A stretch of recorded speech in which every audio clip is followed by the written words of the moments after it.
Be back in 1 second.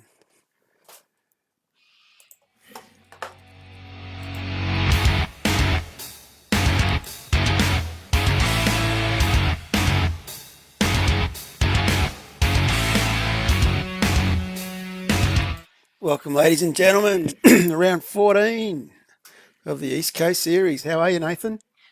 I'm good, Johnny. How are you?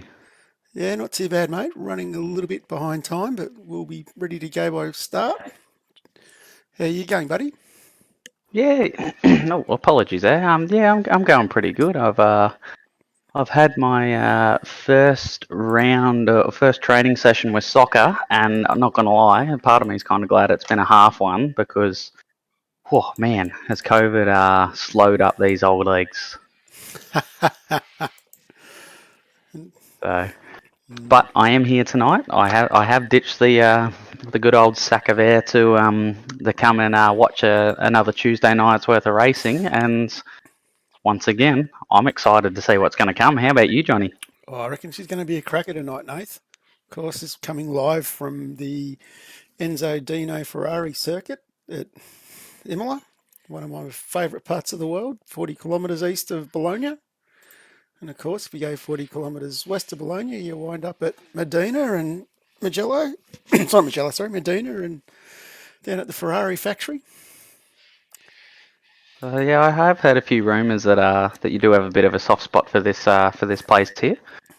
I do, mate, I do. I've been lucky enough to walk around 4 other F1 circuits, and I did actually have this one booked in, flights paid for, ready to go, only Mm, for the old COVID to kick in and say no. that's it's a bit of a bugger, this old COVID, isn't it? Yeah, it is. It is. So, just a quick walk through the track where I've got the track map open.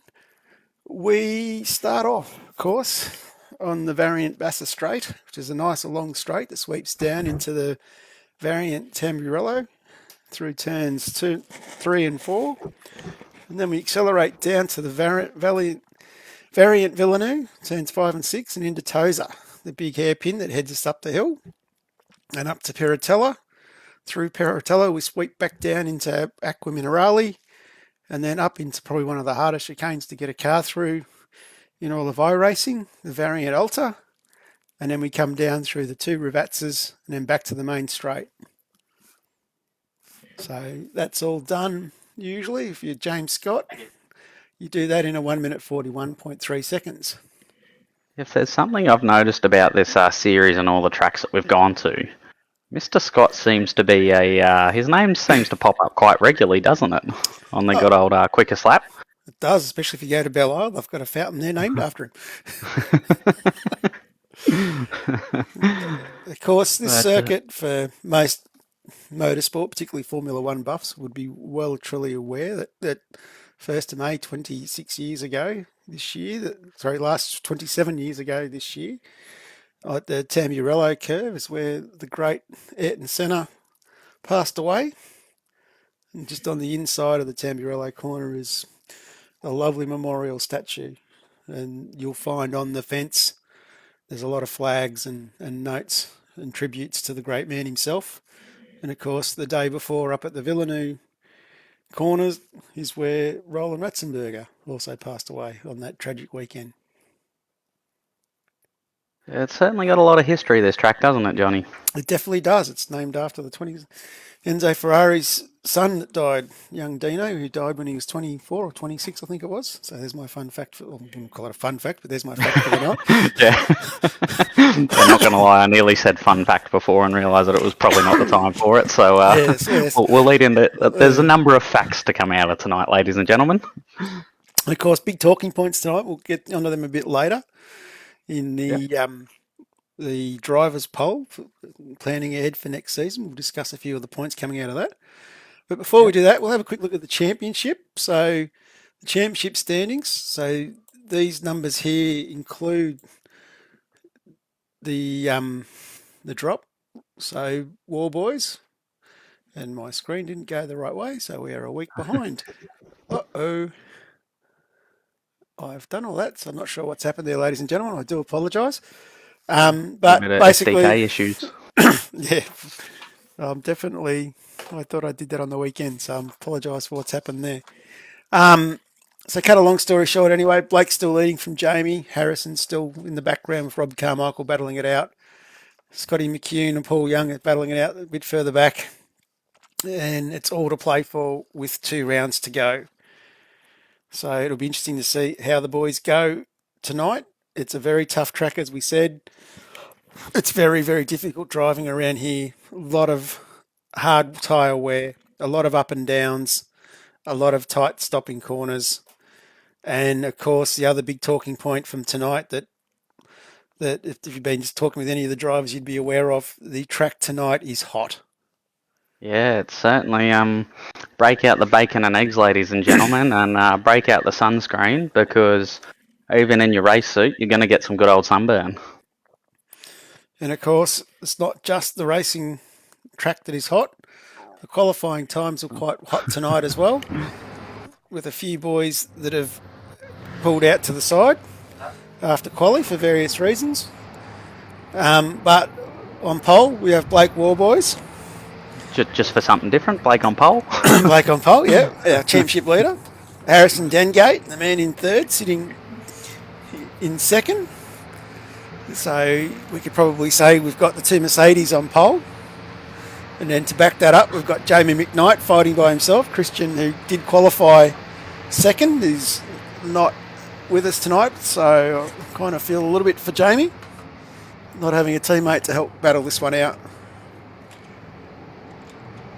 Yeah, it's certainly, it's a very, very fun track here, and it's one that always seems to brings some good passing, it brings some great racing, it can bring a little bit of carnage at times, but it's to get a good lap done around here, it's very rewarding. It's not like some tracks I've gone to that's extremely hard to get that perfect lap together. Around here you can, with a decent amount of hard work and effort, you can sort of string a couple good laps together. So like anything else, it's always very, very rewarding when you do manage to do it. And having a look at some of those quali times again and looking at how many we've got in the field, it is most certainly going to pan out to be a big race. It is certainly as well unfortunate that Christian isn't able to join us tonight, but I'm sure he'll be back and raring for the Bathurst 500. Oh, absolutely. Bathurst and Jamie and Christian got a very good track record together at the circuit. So I'm sure the USSR boys will be there and ready to go. Yeah, it'll be. I can't even really sort of pick it who's going to be up near the pointy end of Bathurst, especially after how long the race is. It's going to be a very big theme of a very, very big theme of just keep your car clean, keep it off the wall, and see where you end up at the end of the day. I'm sure a lot of them are going to have that mentality, but for some of them, like Blake and Jamie and Harrison, that are right near the pointy end of this championship, they're going to want to be pushing at the same time. So it's going to be an interesting combination to see what actually happens throughout the day. Yeah, it will be. It will be very interesting. I'm intrigued to see how things pan out. But of course, we've still got to go through this race as well. Like, this race will set that up for everybody else as well. So that's what we've got to remember here. Yep, that's exactly right. We're not quite there yet. There's plenty of talk about the 500, plenty of hype, but we still do have, like you said, one race to go. So a lot of drivers can't get caught too far ahead. Got to still do 51 laps here around Imola. And of course, a little bit of editing on the fly here, but that is the standings there for the first. Oh, I'm waving that around. That's really good. Apologies. But basically, we can see after we take drop rounds, Blake Warboys is 1923, Jamie McKnight on 1888, Christian Smart on 1837, Dengate on 1820. Very, very tight, as you can see from the championship there. So yeah, that's with drop rounds. So with everything matters now and everything counts, it's all on the table. Yeah, it's especially at Christian, who's managed to get his way up near the pointy end there. It's a perfect opportunity for Harrison to try and leapfrog him back up into that third place Oh, sorry, excuse me, ladies and gentlemen, random hiccup. Yeah, to leapfrog him going back into the final round here. So great opportunity for young H to get up near the pointy end and see if he can reel in a little bit closer to the two boys in front of him, being Blake and the People's Champion. Absolutely. And also a big shout out to those following along at home. I know we started off on a bit of a depressing note talking about the circuit, but don't you worry, Dave. We've got plenty installed still tonight. We'll cheer you up very shortly. And big shout out to Mary, Harrison's grandmother, watching again. Stewie Warboys keeps coming back. I don't know why he keeps coming back to listen to you know. And of course, before you throw the comment out there, Stuart, yes, I will buy you nuggets one day. It is coming. It's it has been rectified and proven to me that I missed your comment the other night on the safety cars. So chicken nuggets are coming your way. And of course, I was lucky enough to have dinner with Nathan on Saturday night, of all places. It seems we were in Italy. We went to an Italian restaurant. And Nate, what do you think? What do you think Nathan ordered, Stewie? He ordered nuggets and said, "I'm going to eat these for Stewie." Well, I was feeling bad, and what do you do when you're feeling bad? You eat some chicken nuggets. Righto. So we've had a quick look at the qualifying times. We'll get to the grid in a minute. So there's a couple of new faces back tonight. Maddie Mcmillan's back on the grid on track. I haven't seen Maddie for a couple of weeks. I think he's been a little bit overshadowed by Shen in the safety car last week. So it's good to have Maddie back. Yeah, as long as there's no brotherly squabbles when they're both on track, that could be quite interesting for the viewers if we see a safety car and a competitor car coming close to each other. There's no brotherly love lost there. Of course. Yeah, it'll be... How long we got, Johnny? We've got not long left to go. About 3 minutes left in practice, so I'm sure everyone's just getting their eye in, just fine-tuning any little bits of setup, and I'm sure there's a practice start or two happening out there as well. As I was about to say, just recapping on last week, I know one bloke out there that would not want to see a safety car, and that's Paul Young. Yeah, Paul had a rough run last week, being taken out under the safety car. Yeah, I'm sure he's after a green flag racing only run tonight. And of course, that does bring us to one of these controversial points that we're going to throw out. We're going to have an audience poll tonight, and that is, do we have next season a compulsory safety car, or do we stick with the, I'll call it random, because it's a case of if the car's getting towed, so if someone calls for a tow, it gets assessed and then a safety car is called, or do we go with the competition caution? So I'm going to put that out to the masses. You guys, the loyal spectators at home, you're the ones watching, you're the one who want the entertainment, so let us know what you prefer. Yeah, that's certainly an interesting topic, isn't it, Johnny? Because you got, on one hand, you got the random nature of who knows when it'll come out, and then on the other hand, it's something that you can play into your strategy to when will it come out and how can you make it work. So I'm curious to see what the viewers have got to say about it, and what the drivers' opinions are, and what everyone how the general masses think about this. Yeah, exactly. And like series I run on a Monday night from time to time. The last race we did in that, they brought out a caution not far from the end of the race, which was a competition caution. And, I really thought my fuel strategy and everyone else's fuel strategy, they would have probably ran out of fuel if it wasn't for the caution. So I kind of feel that, my race got thrown up because, they wanted to make a tighter looking finish at the end. Yeah, it's kind of, it's one half dozen to the other, isn't it? Like there's always something trying to make it look good, but then at the same time trying to help, or not help, but some people it'll benefit, some people their strategy and the good race that they were having has all just got thrown out the window just because they were trying to do it as if it was green the whole way through. So it's always an interesting topic. Always, you sort of have a few strong opinions about it, sort of depending on who you talk to. So yeah, it's we'll see how it all goes. So what do you mean, Mark? Do you mean no random safety cars in the sense that if someone calls a tow, we have the opportunity to go with a safety car? Or, is it a case of, like what sort of talking about is a random safety car being a competition determined safety car. As the boys go to the grid, so we might show the grid up now. Just have a quick look, run through it. And of course, all right, gentlemen, welcome to round 14, 51 laps tonight. And we'll just make Ben go quiet there. Didn't realise I had him so loud.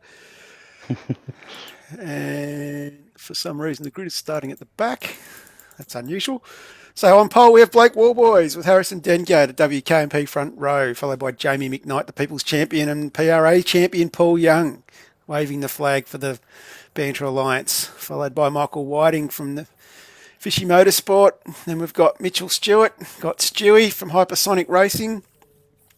Big shout out to the man himself there. Nathan Gore up into 7th from Send It. Rob Carmichael from Fishy in 8th. Daryl Shannon back in tonight in 9th. Timmy Nichols from Pecky's in 10th.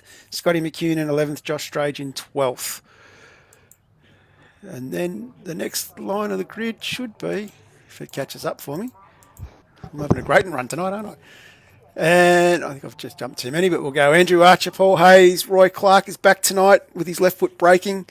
Blair Van Ree, Troy Sipple, Ty Burns, Dave Garbett, Andrew Hoffman, Mark Peck, with Ryan Van Ree right up behind him. And then we have Maddie Mcmillan, of course, who I said before is back tonight with us, Tyrone Anderson in 28th. And then bringing up towards the rear, we have Shane Ewens, Nathan Cook, Toddy Martin from Scorpion Esports. Big shout out to Mick Rush, of course. Dylan Gray from Renown. And we are just about ready to go racing, ladies and gentlemen.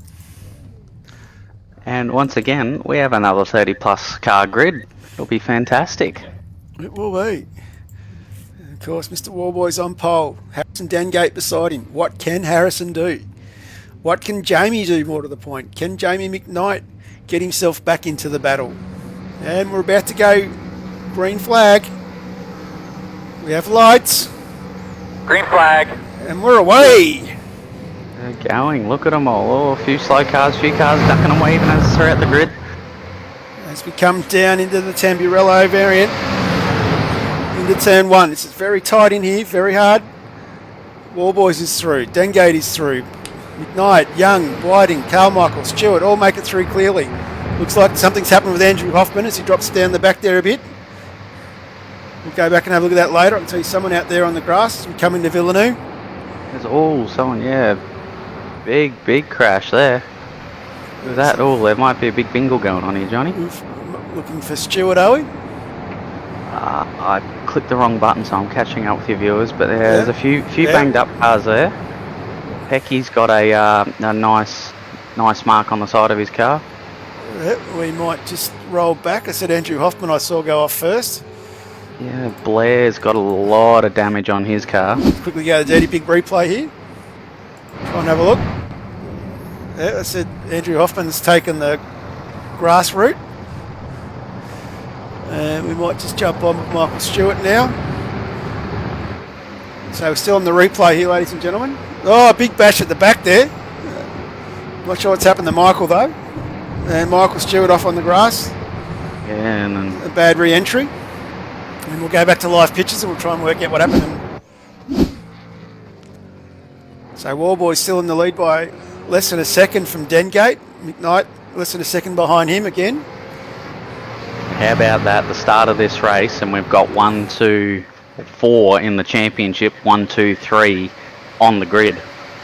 This is exciting. And for those waiting and listening at home, I can also give you some breaking news from Formula One that Giovinazzi has just been announced that he will be leaving the team at the end of the season. So definitely new driver going into the Alfa Romeo team in F1. It's breaking news. It just popped up. There we go. I wonder if it'll be any of these boys in this field. So, of course, Warboys off to a good start, followed by Dengate. People's Champion McKnight's letting them get away a little bit here, but he could be just taking it easy. As we mentioned before, we're on a hot track here tonight. As much as saving tyres is going to be a big thing, no, sorry, saving fuel is going to be, oh, sorry, we've got a hypersonic car paused. Oh, no, Shannon's gone around. I think 2 WK&P cars have just come together. I think that's Matt and Ryan. Oh, Oh, I'm not sure what's happened there. I'll see if we get something on that one. Sort of getting a little bit slow on the uptake of some of these thingos today. Let's have Maddie Mcmillan. Let's have a look. oh, that's... Oh, yep. Got the end of that. I think there was another one in the middle of that started it though. Yeah, I think Tim Nichols and Darren Shannon have had a little coming together, and that's caught up Michael Stewart, who's bounced off the wall awkwardly trying to get out of the way. And I think as they were trying to all filter their way through, the two WK&P cars have just happened to accidentally tag each other. Yeah, the joys of a packed up field. As we said, this track does lead to some incidents and accidents. Especially also being the hot track, it's going to be very slippery and slidey. Yeah, most definitely. Those tyres are not going to like being out there at all tonight. Or today, sorry. Of course, there'd be plenty to think about there for race control. So let's have a look what's going on with Ben. Race control, Ben Anthony. He's definitely giving this a bit of thought. Yeah, it's, I've seen him thinking before, and that's certainly his thinking one of his thinking paces he's got there, isn't it, Johnny? It is. It'd be interesting to see. Just when Ben thinks he's out, we pull him back in.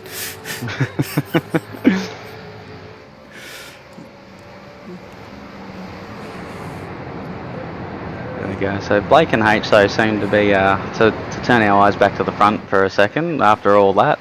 Both seem to be doing quite well at just sitting one behind the other, and Jamie's still not too far behind, but all these boys again up the front seem to be getting a rather streamlined freight train going on here at the moment. I definitely do. It's sort of all settling down a little bit, which is nice. We might just go back through the pack a little bit. There is still a few tight bunches, like Harrison's not too far behind Blake. Go back, we'll have a look at Paul Young. Of course, no, Paul representing the PRA boys. So big g'day to the PRA guys. They're loving this race here in Italy tonight. Cheering him on like they always do. Great stuff, Dave. Yeah, it's always good seeing those PRA boys out there doing their best and being the best cheer squad they can be. Love it. So, of course, Michael Whiting is about 0.6 behind Paul at the moment, with Rob Carmichael a little bit further back from that group. We do have another lovely little battle pack forming though, back around about Darren Shannon. So Darren Shannon's involved here with Steve Kennedy in front of him, Andrew Archer behind, Troy Maguire a little bit further back with Paul Hayes and Roy Clark, another one of the PRA faithful. There's about, I was just having a look-see at this whole pack through here. There's about 9 of them that are very close together. A little bit of a gap in the middle of it, but like we seem to keep seeing week in, week out, it's high pressure, high intensity for these guys. And like you said, with how warm the track is and how slippery it must be out there, any little mistake from these guys and you're going to lose a lot of positions very quickly. Absolutely. Here we go. Someone coming down in Aquaminarale. So Darren getting the job done. Tick one off for the Banter Alliance. Very brave move in there. The pass, yeah. Of course, coming in the Variant Alta.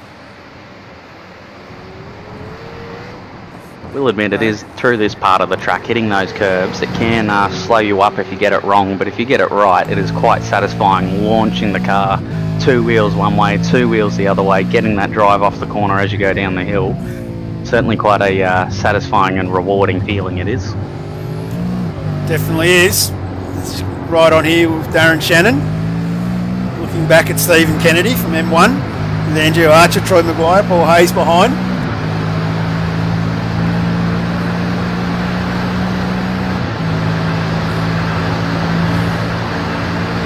The battle's not over, is it? Definitely not over. Darren moving the car around a little bit over the straight, trying to break that slipstream. Boys have bunched up a bit more. Having a bar of it. boys have bunched up again at the front now, so we might jump back up the front and have a look.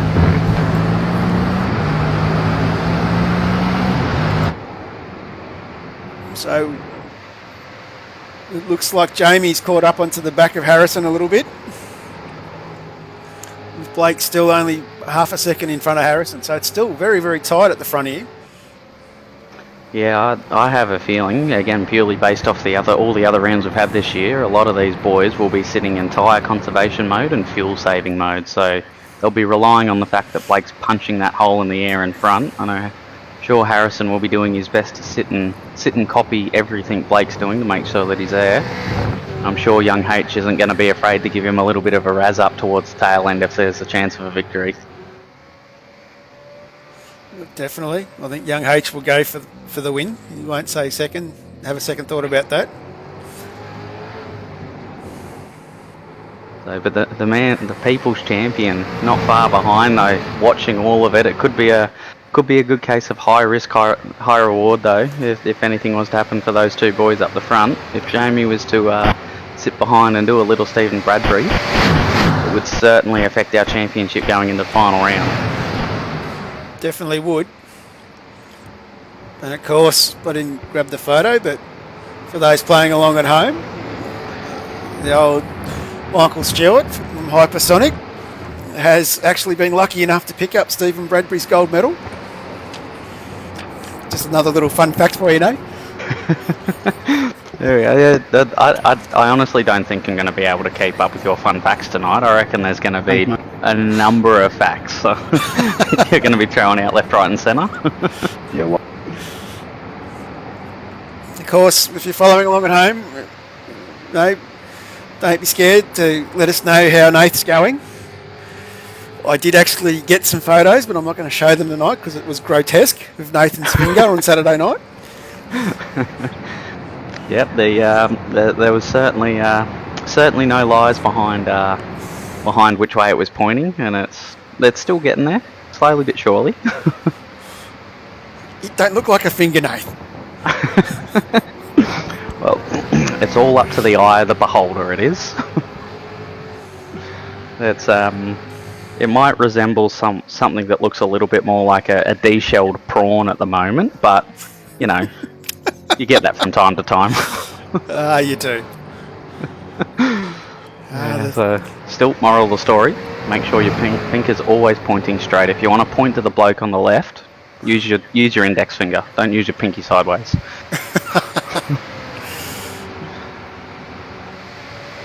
Yeah, we've certainly had a few movers throughout the field. I've been having a bit of a click around at our hard charger and that, and I've got one question. Dylan Gray, he wasn't a rear of field starter, was he? Because at the moment, he's in the box seat for hard charger. He's gone from 32nd He would have to to 18th. be. He would have to be, I think. I thought he was on the grid. So I'm sure Race Control might confirm that for us and let us know if my logic's correct or not there. But still, 32nd up to, well, now 17th. Sorry, there was my timing was a little bit delayed with updating there. That's a very solid effort. It was a very solid effort. And let's go have a look at something first. We will just send that up. And a big happy birthday to Benny Anthony from Race Control. And he's just got rid of that real quick.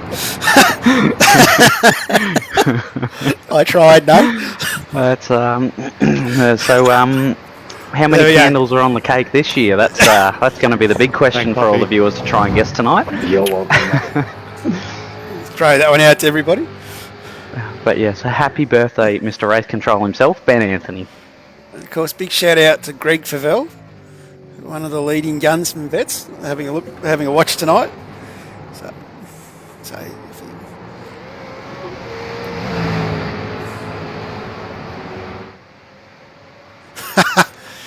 Dave Baldock ripping into Roy Clark like usual, and it was nice to know that someone else is watching how much fuel I put on in a pit stop during vets.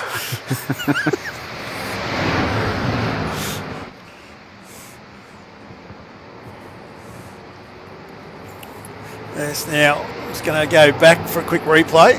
There was an incident just see what happened. Yep. The Dirty Pig replay here. Let's suss out what happened to Ash. And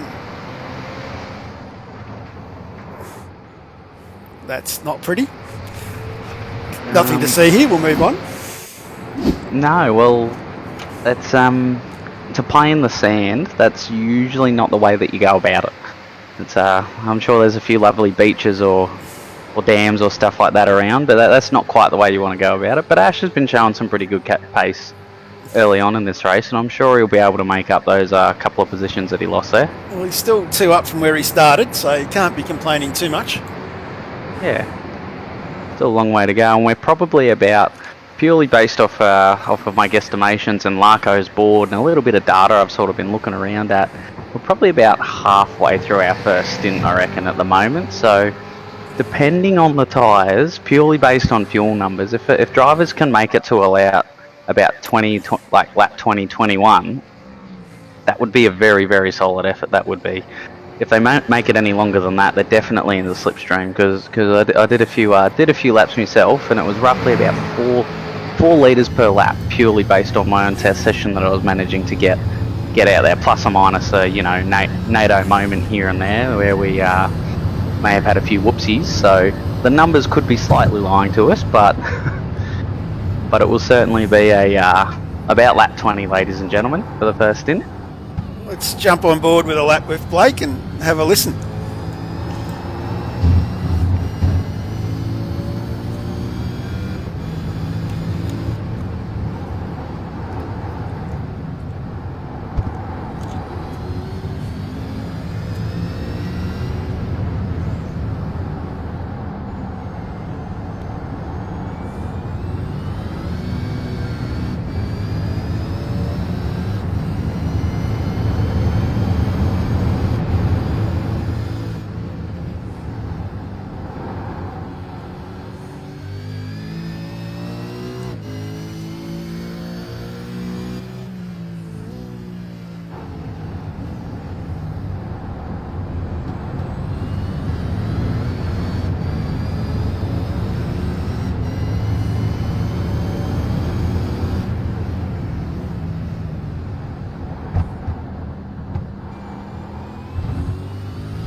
That's a lap on board with Mr. Warboys. Yeah, as you can see, plenty of undulation changes. Very difficult little circuit. Yeah, it's a very it's certainly a very fast flowing track, isn't it, Johnny? Like, it's overall though, and as you just saw, viewers, it's just a fun track. Like, there's not many people I know that don't like Imola, don't like coming here. So it's certainly one of the more drivers' favourite sort of tracks.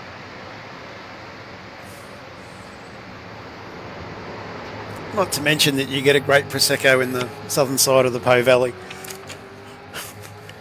Mm.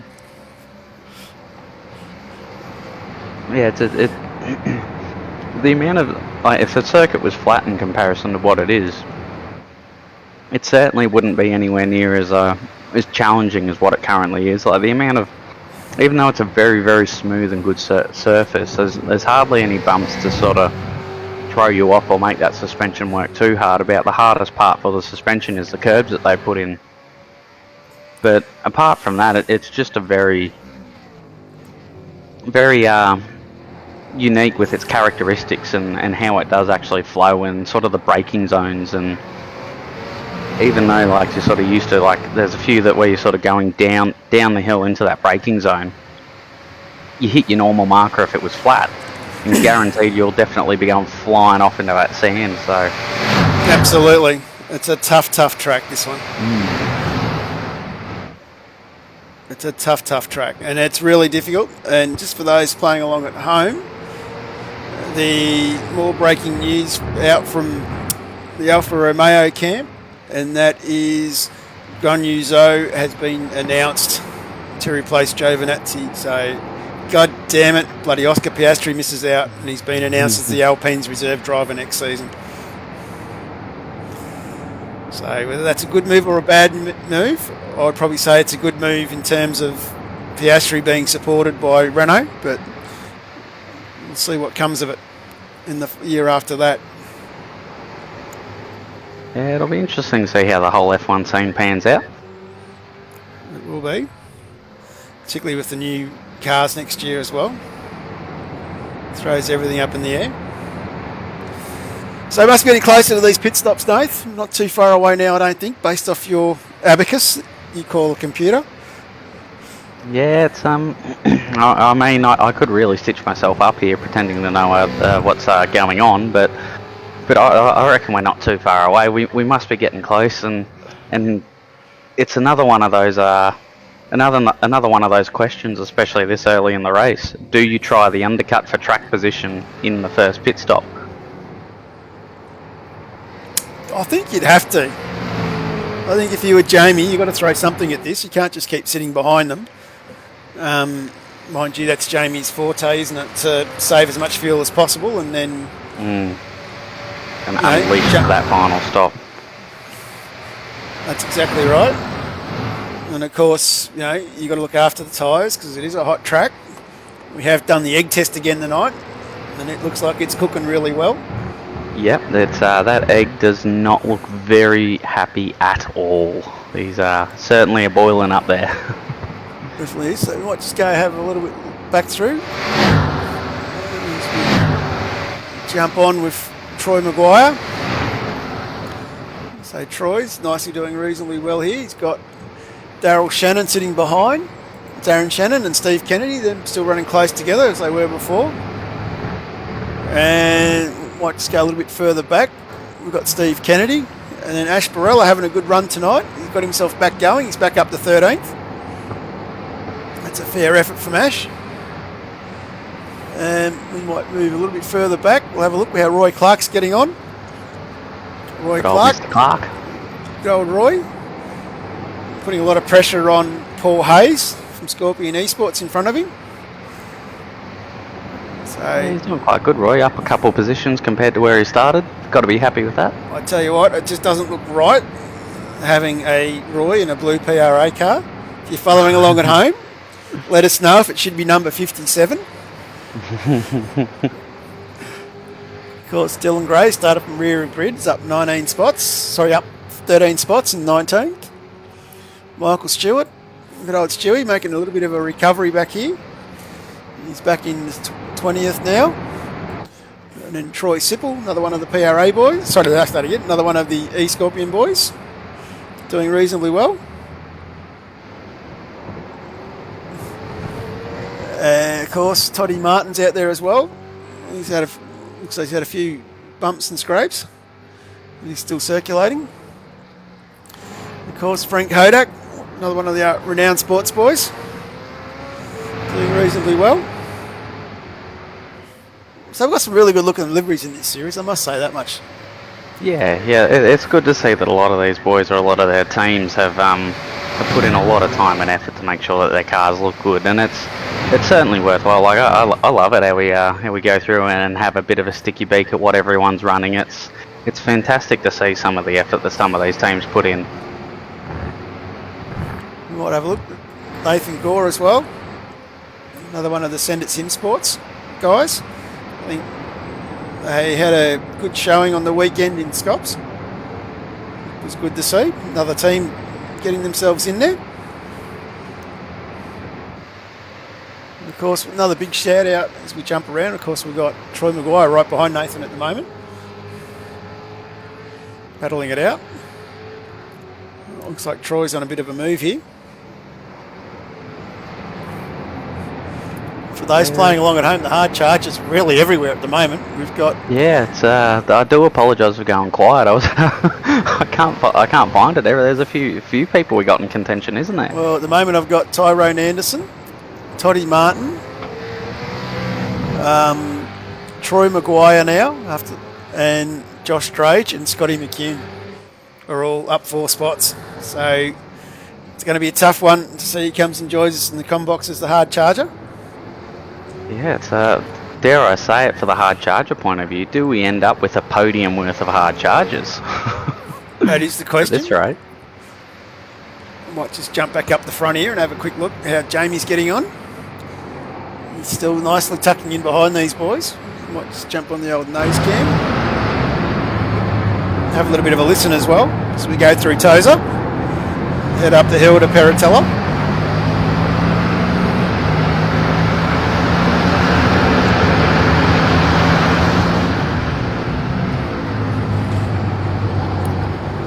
Big climb and go running down the hill now. Of course, one of the other unique things about Imola that we didn't bring up as a fun fact, it's one of the very few tracks that's actually an anti-clockwise direction. There you go. That is a fun fact that I didn't even pick up on. That's probably going to be up there for one of your best fun facts of the night. It is.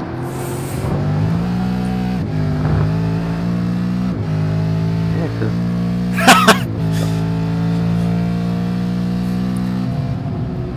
Don't worry about it, Dave. We won't tell Ash that you've said it's early to throw it away, but don't you worry. Yeah, we will not pass that on to Ash at all. Your secret is safe with us. It's very safe with us. And of course, what you've got to remember, Dave, is that Ash has been to the Ben Anthony School of Race Control, so he will know everything. That's where the saying "you only learn from the best" comes from, isn't it, Johnny?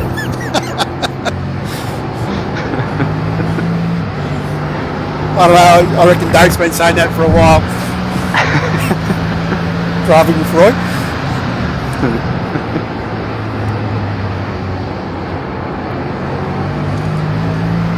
And you can see these boys pulling away a little bit from Jamie at the moment.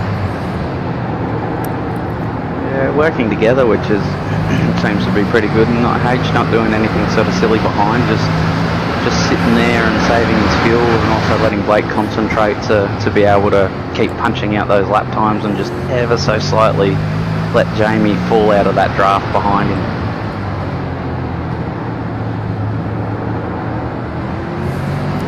Of course, Scotty McCune leading the peaky performance driver of Josh Drage. Another tight little battle here.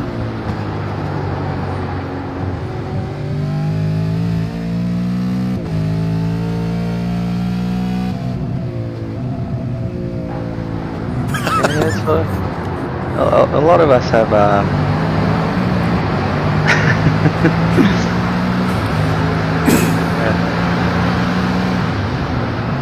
good to see the bands are coming out in our comments there, isn't it, Johnny? It is. And I reckon that's what Mark says to that one, Ben.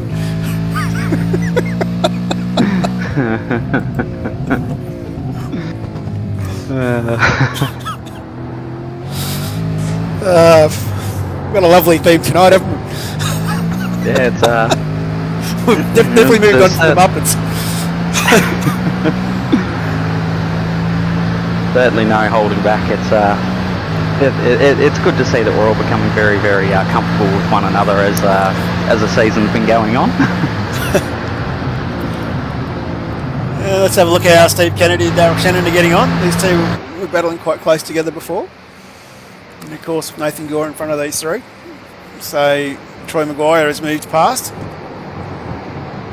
Yeah, Troy's just pulling away in that fishy car a little bit, isn't he? So he'll be liking to have a little bit of clear air between these guys. It definitely would be.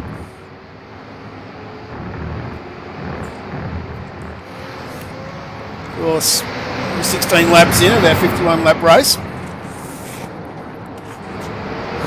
Depending on how early some of them wanted to go for the undercut, you could almost do your first pit stop at the moment to try and be able to make your way home on a very long second and third pit stop. So depending on which way you're going, if you want to go a reverse strategy to everyone else, pit stop window has essentially opened. So there's NATO's fun fact of the night.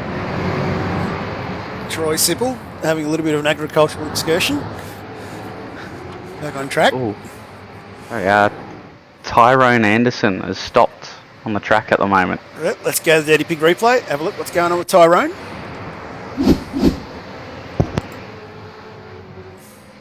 Whoop, whoop. Into Aqua Minerale. Big slider. Caught on the curb. I reckon you'll get it going from there, surely. Yeah, he has got it going, and he's away in all out of it. I think he must have just been doing the right thing and waiting for all the traffic to go by.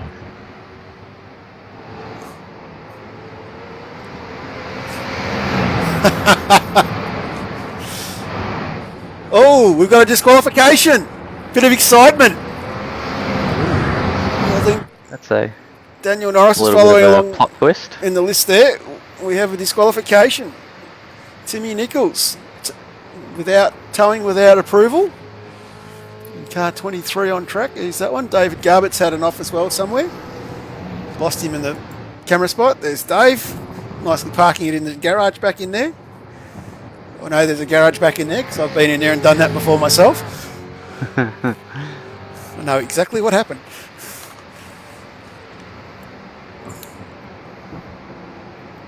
So, Timmy Nichols. It's a bit disappointing for the old Pecky team. Yeah, it's certainly not quite what you want to see, but then they rules are rules, and race control's there enforcing them and doing the right thing by the series. So they're all just doing the right thing, and yeah, we all move on with the next part of the race. That's pretty much all we can do.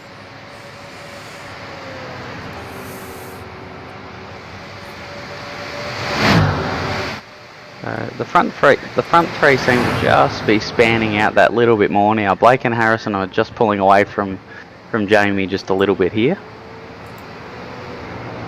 But these three boys are definitely pulled away from Michael Whiting behind, who's about 8 seconds roughly down the road compared to McKnight. Jamie though only about 2.5 seconds behind Blake, and H 1 second behind Blake. Still very, very close. A little miscue in the pit lane entry or a missing of the pit box could completely change this top three at the moment. So anything is still possible for these guys. Definitely can change within a blink of an eye around here. With this hot, slippery track, now you've got to get through turns like Varian Alta, through Minerale. There goes Harrison, through Aqua Minerale. Right on cue. There we go. Sorry, H, we didn't mean to be watching that live, but been entertaining for the viewers. So I reckon young Harrison's tyres must be getting quite sore and sorry for themselves at the moment. Of course, we've got a few boys starting the pit now, and Maguire, Hodak, Hoffman and Gray are all in. So we're starting to get to the envelope. Blake comes out of the Ravazza 2 and doesn't pit this lap. Nor does Harrison, nor does Jamie. I wonder who's going to be the first to blink out of this front pack. Not many laps to go based on fuel numbers, so I wonder if they're all going to a number, or I wonder if they're going to their tyre strategy. Of course, we've got another car that appears to have stopped on track. We might just go back. Something's happened to Shane Ewans. Poor old Shane in the Palmer entry from All Esports.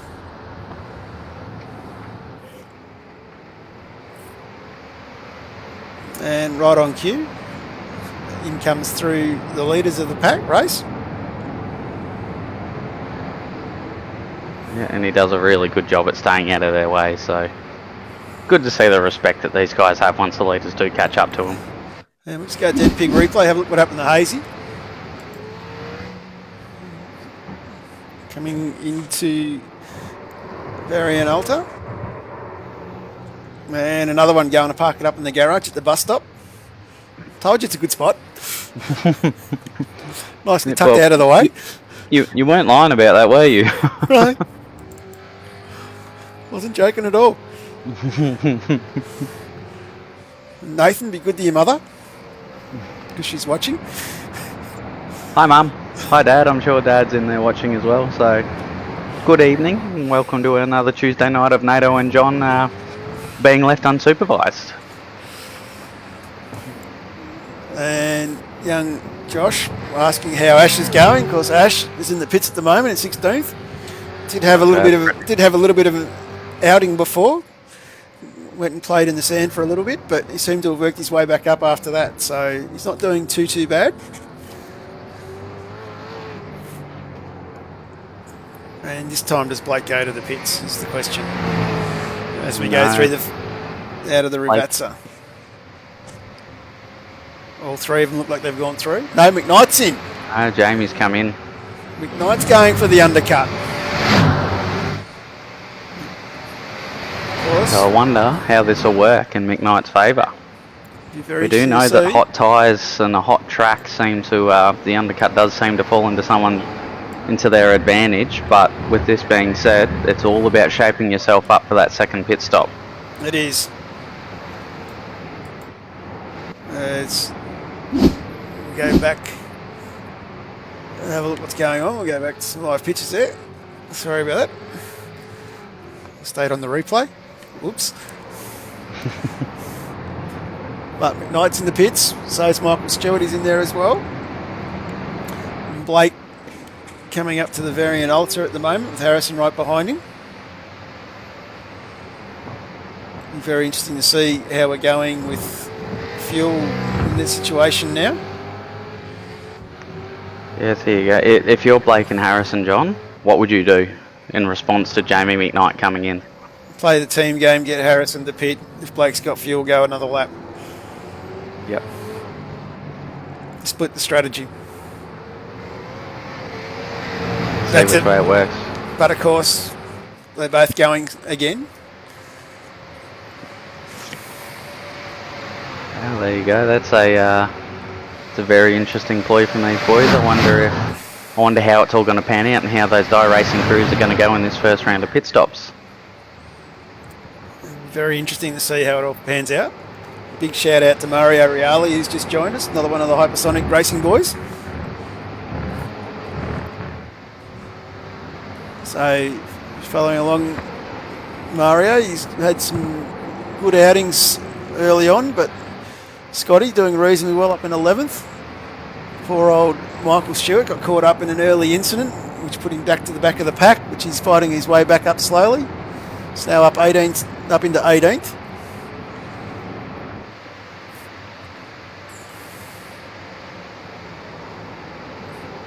And of course, a big thank you to the Hypersonic boys, giving us their driver profiles every Tuesday so we can share some fun facts about Michael Stewart. Oh, Blake! Oh, no! Does H go through? Is that an unsafe rejoin? We have a new leader. That's a big moment there. That's the. I don't think those tyres are too happy under him at all. Oh, I don't think so either. Young H though takes control. Of course, we've got young Nathan tonight. You're in the inner sanctum. Was there any choice words just said then? Not really. It's been very quiet in here, it has. So it's boys are certainly concentrating and Blake given the and Harrison, situation they're both in. Oh, that might be interesting too. Blake right on the throttle there, on the brakes, locking them up coming in. Do we have another speeding in pit lane? Yeah, that'll be a that'll certainly.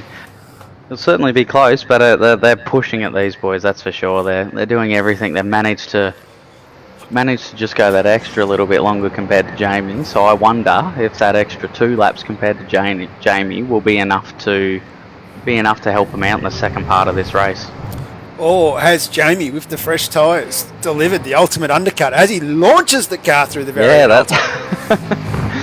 Yeah, that's well, I was talking about 2 wheels in the air before, but I think Jamie was giving it a go trying to get all 4 in the air. Well, for those playing along at home, another fun fact, Mr. McKnight does have a pilot's licence for a rotary wing, but he was definitely taking the aerial route there. Yeah, he's trying to turn that supercar into an aeroplane, but I think he might have the boys here. I think he's got it done. I think the deed is done. Certainly got that track position. Harrison's coming out of the pits. There it is. We have a new race leader. Jamie, the People's Champion McKnight, has now jumped Harrison Dengate by 2 seconds. Wow, that's a really big plot twist in this race. And Warboys is a further 4 seconds back. We've still got a long way to go, and now that there's a couple laps between those boys' strategies, Jamie hasn't got anyone to sit behind and save fuel with. So here's another question for you, Johnny, without notice. If you're in Jamie's shoes, do you try and push on and not worry about fuel quite as much? Or do you, now that you've got the track position, or do you just sit there and try and save fuel and just maintain that gap between the 2 boys behind you? Sorry, Nate. Jamie McKnight's boots would be too big for me to fill.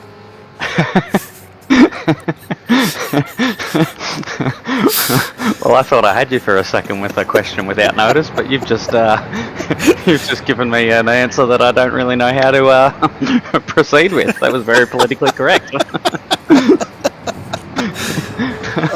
if I was Jamie, I'd just go balls to the wall. Yeah. Go hard as I can now, unless we get 2 safety cars or a good long safety car. You're not going to make it home.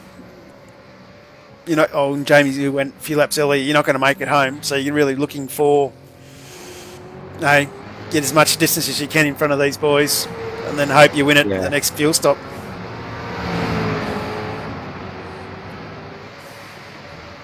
Yeah, well, sort of looking at how these boys have sort of managed to do it, about that lap 30 mark was probably about where they'd be pitting to be able to bring it home. So it's about, from Jamie just crossing the line at the moment, it's about 7 laps away before we might start to see the first round of pit stops. So it'll be very, very interesting to see what the choices are moving forward for the final part of this race. Of course, though, with our track temperature indicator telling us that the track's still very hot, you've got to be careful not to pit too early. Because the tyres are going to be screaming out for a bit of relief. Yeah, sunny side up's about to turn into scrambled at this rate. And of course, the other thing we've got, because we've been green flag racing for 23 laps now as well, is we've got the fields all scrambled. So on a circuit that's very difficult to pass on and very twisty, we're going to have lap traffic becoming a factor as well. Yeah, most definitely. It's certainly going to, and we've seen it in previous weeks where whilst the boys seem to do a really, really good job at staying out of the leader's way, there's the odd moment here and there that wrong place, wrong time can certainly get any of the leaders or the lap cars caught out. Not through anyone's fault, just the way the track goes. Absolutely. It's a very tough in that situation. So Harrison's only 2 seconds behind. Let's have a quick look through the field. We want to see how Troy Maguire's going, the man that's leading our Hard Charger Award. Second place to Hard Charger Award. We'll talk about the next guy in a minute. So Troy is back in the sushi chain with Rob Carmichael, the 2 fishy boys running together.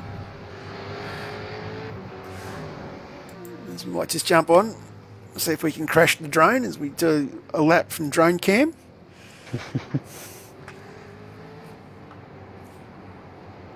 So, as we come on to the variant Bathurst Straight, and we just passed the lapped car of Blair Van Ree. He's in the wrong car again tonight, for everyone playing at home. He's got the wrong livery on. Yeah, it's almost like Blair Ree livery roulette. Never know what you're going to get each week. In fact, I'm going to jump out of this because I think we've got something else to talk about here. Yeah? What's that? What's that? What make is that? What make of car is that, Nathan? That's a Blair. I'm trying really hard not to pick on you here, but you're in a blue oval thing. Is there something you're struggling to tell us? Is there something that you want to come out with and say that you just like a Mustang better than a Lion? Dearie me. I mean, whatever you're into, Blair. However, Hey, hanging it sideways as well. must be listening to us picking on him and trying to get away from it. Right, let's get away from that. We'll have a look how Ash Barella's getting on. So Ash is still running around in 12th, under a lot of pressure from Frank Hodak, but doing reasonably well. And the guy who I was going to bounce to, of course, a hard charger at the moment, is Toddy Martin from Scorpion Esport. One of Mick Rush's hard chargers, doing a really good job. Of course, Mick, I know you're out there watching, mate, so I expect you to give a big shout out to your lads. And a big shout out too to Laurie Sanders from Vets, who's also out there watching with us tonight. Great to see you, Laurie. It's good to see, and all throughout, especially with our hard charger award, it's fantastic to see sort of the hard charger can come from anywhere within the pack. So it's certainly a highly contested for award to be able to join us in the comms box after the race. Troy Sipple, another one who falls victim of variant alter. The chicane that just keeps giving. And we might jump back up the front, have a look at Mr. McKnight, who's still under a lot of pressure from Harrison Dengate. Harrison's now caught up to be just under or just over a second behind him. So we no love lost between H and Jamie. You know what I kind of want to see, Johnny? We've seen these two boys sort of battle it out in sort of like fuel conservation mode and like thinking a championship mode, and I just need to get home to finish off the race mode. I would really like to see young Harrison versus Jamie McKnight in an all-out battle of let's just see who wins this race. That, I reckon, would be a very entertaining and interesting battle. It would be. It would be. The master and the apprentice. You got young enthusiasm and talent and being able to put the car in interesting situations and be able to pull it off versus all the experience, seen plenty of moves on him before, knows how to make his his Falcon 10 cars wide while still keeping it all legal. I'm very curious. I reckon it would be fantastic and a very entertaining battle to watch. It could be. It could be very interesting to see how he goes. Big shout out to Nicholas Loveridge, who also couldn't be with us tonight as well. He thinks Jamie's got an extra 20 litres on board. It'd be interesting to see, because I'm not sure you only just joined us, Nick, but Jamie went the undercut, so it'd be interesting to see if he did save a lot in the first stint or not. But he went the undercut, and not just by a couple of laps, it was like 3 laps. So it'll be interesting to see where that puts him in the long game as we just go past half race distance. Yes, and in theory, about halfway through this middle stint of the race, depending on who wants to play the undercut card. So on this hot track, anything's possible. Oh, we've got someone just off the background there going wide. We just had an incident. Let's have a quick look, see what happened. Yeah, a big sticky beak. I think Scotty McCune was involved in something. A little bit wide going into Aqua Minerale. Made the sand. That's when you know you've done a really good job there. A little bit sideways coming back on track. Safe rejoin, that's all right. Nothing too wrong there. Andrew Hoffman also went for a bit of a spin as well. So of course Andrew's getting out of everyone's way. And the other one was Dave Garbutt's gone off track as well, so we'll have a quick flick through that as well to have a look. He's just doing a procession to get out of the way. Great to see. As we go back to live pictures now. And just to have a quick look just so everyone at home is in the picture, we watched have a quick look at what the fuel strategies were. So as we can see, McKnight went 19 laps. The other three boys behind him have gone 21. Good old Paul Young from PRA splitting the strategy. And Troy Maguire going a lot earlier than that. So it's going to be very interesting just to see where that all puts us. Yeah, that's because even though, like, when you pit early, the only downside to even if you try and undercut on the second part of this race or during the second pit stop, if you try and do that undercut, you still got to put in more fuel than your competitor. Like, there is advantages to going as long as possible in the first stint. Like, you might lose that little bit of track position at the time, but if you're using approximately 4 litres per lap around here, and you manage to go an extra 2 laps longer, like, that's 8 litres of fuel that you're saving. That's 8 litres of fuel that you don't need to put in your car for the second pit stop to bring it home. So that all equivalates time. Like, yes, these cars get filled up really, really quickly, but we've seen how close these boys are and how close a battle they can actually have. It could be the difference between getting ahead or just getting caught behind him and having to work hard to get that position back. It could be, that's the thing. No, and it is a track that's very hard to get the moves done on. And just quickly to answer a question from one of our viewers, Nick Loveridge, there is your answer. The egg is cooking. Cooking well. We definitely have a hot track tonight. Yep, that's it would come straight out of the hen and start cooking before it even hits the ground. Of course, we'll jump on here and have a look. The man, the myth, the legend, the great Mark Peck from Pecky Performance Racing.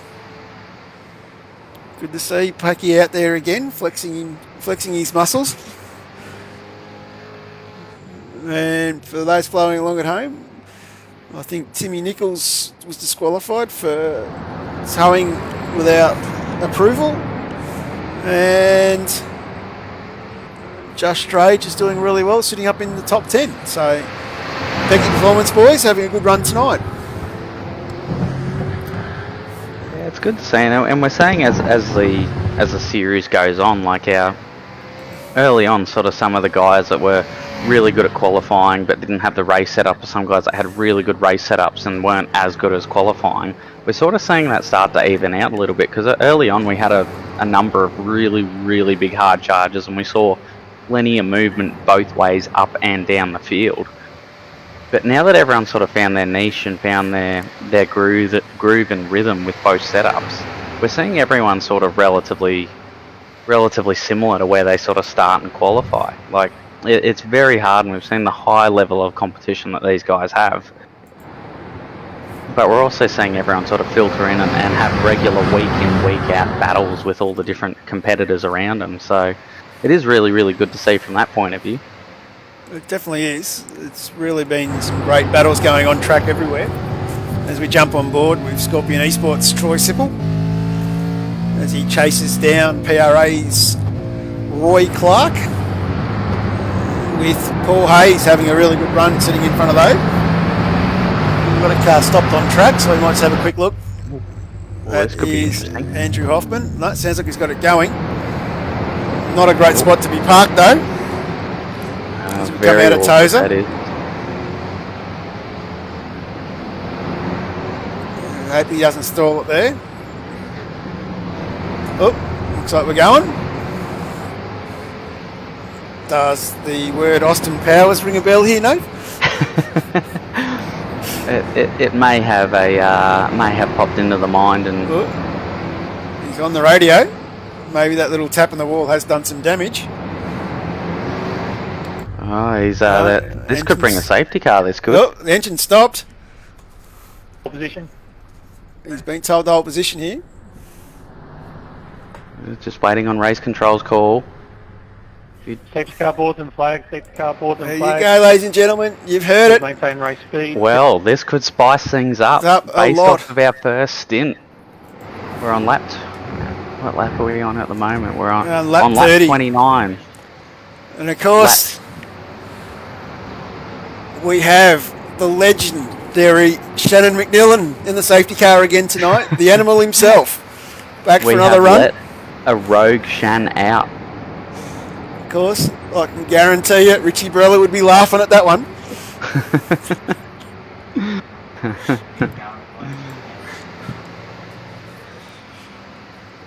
Of course. Yes, it'll be interesting to see if Shan can pull off his amazing repeat performances that he did last time. There's the safety cars rolling out of the pits. We might just pick up where Shannon is very quickly. He's sitting just in, tucked out of the way there. So the leaders are just coming through the Variant Alta. So it'll be interesting to see if anyone dives in. You did say lap 30 was about the mark where people could fill up to get home. Yeah, and you've got to keep in mind as well, we've got a safety car, so you're going to save an extra lap or two of fuel. So this could very much tee us up to be a good old sprint to the end. This could, Johnny. That's right, and we've seen Maguire, Drage, Gray, Kennedy, Shannon, Hodak, Archer, Garbett. They've all dove for the pits. Jamie's in, Harrison's in, in, and they're Blake's all in. Our top three are in. So does someone stay out to pick up the P1 spot? This will be very interesting to see what happens. What does Youngie do? Paul Young's come in. So next man on track in position is Rob Carmichael. Surely he's got to dive in as well.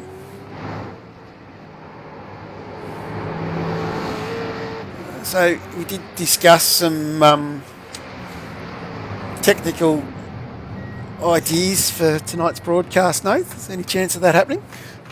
Yeah, I reckon that there could be a...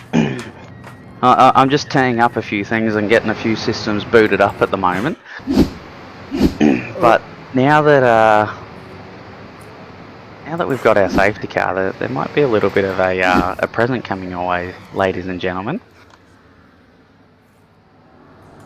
We could be... We'll see how everyone goes and see how they fan out. The boys, on a side note, did they... Yeah. Blake and Harrison have both jumped Jamie in the pits. Sorry to tangent, just having a look at all these guys. Harrison's picked up the safety car. Harrison's there, Blake's just behind.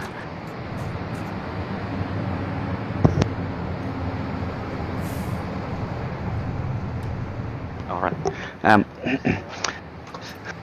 Yeah, so these boys have certainly played the field game, like we were talking about just before. Having the ability to go that extra bit longer in the first stint. Those couple of leaders that those two boys must have saved have now paid off. But on a side note, ladies and gentlemen, we may have an extra guest for during our safety car here.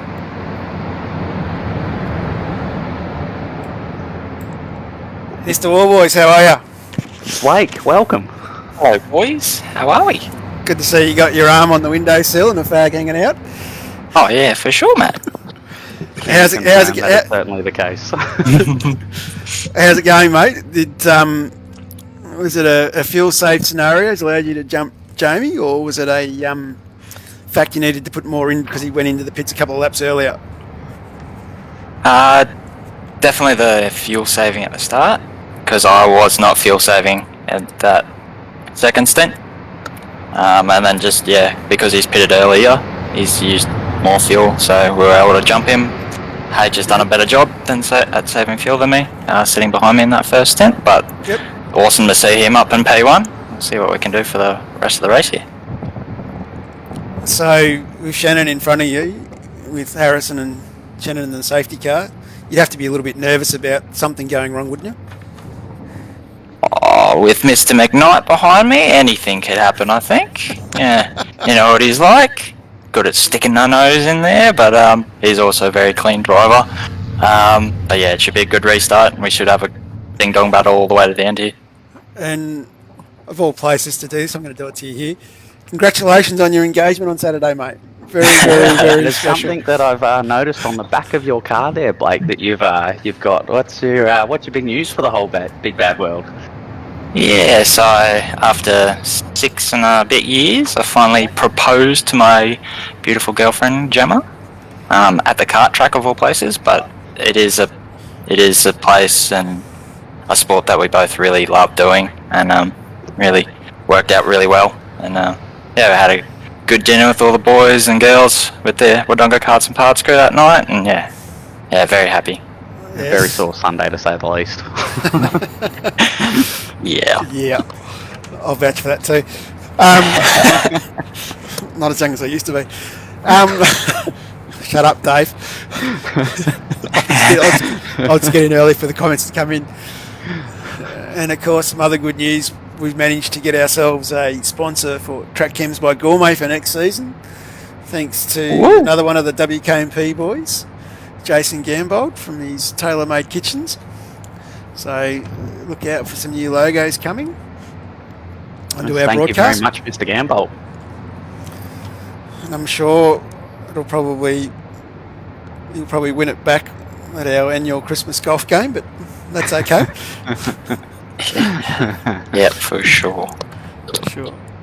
Anyway, we've got to let you go, Blake. You've got another 20 laps or 19 laps to do, and I'll let Nathan do his magic. We'll work some technical abilities on this end, but good luck, and we'll hopefully be chatting to you afterwards. Yep, thanks, boys. No worries, thank you, mate.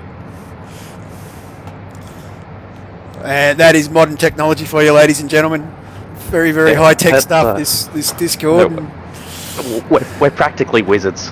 And of course, Nathan's usually been banished to the other room, but now that Blake's taken, he's allowed to sit in the sim room, so... Yeah, well, I got to keep this bromance alive somehow. It's getting harder and harder. If we keep putting a ring on Gem, my life has just become a whole lot harder to keep the bromance alive.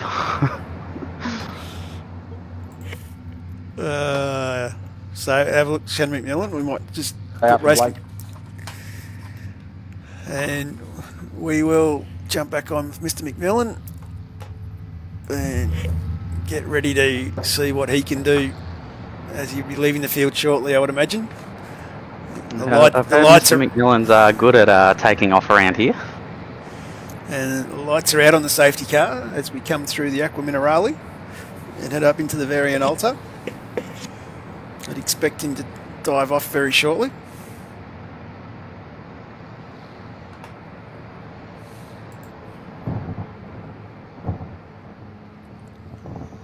We might be going one more, Nath. Yes. I do have one ear out for race control, but we all know that males aren't very good at multitasking, and I may have missed something, but I think you're right. I think we may be doing one more lap under the safety car here. Let's might just jump on and have a look at the steady hands of Shannon McMillan on board the Porsche 911 GT Cup car. Certainly knows how to drive a safety car, doesn't he? It definitely does. Does it very well. Nice and slow and steady. Definition of smooth. And of course, for the fine connoisseurs watching us tonight, Dave Baldock, you'll appreciate that we've got McMillan on the safety car as well, knowing that the job was being taken over from Richie, because Richie's still waiting for some bits and pieces to turn up for his setup.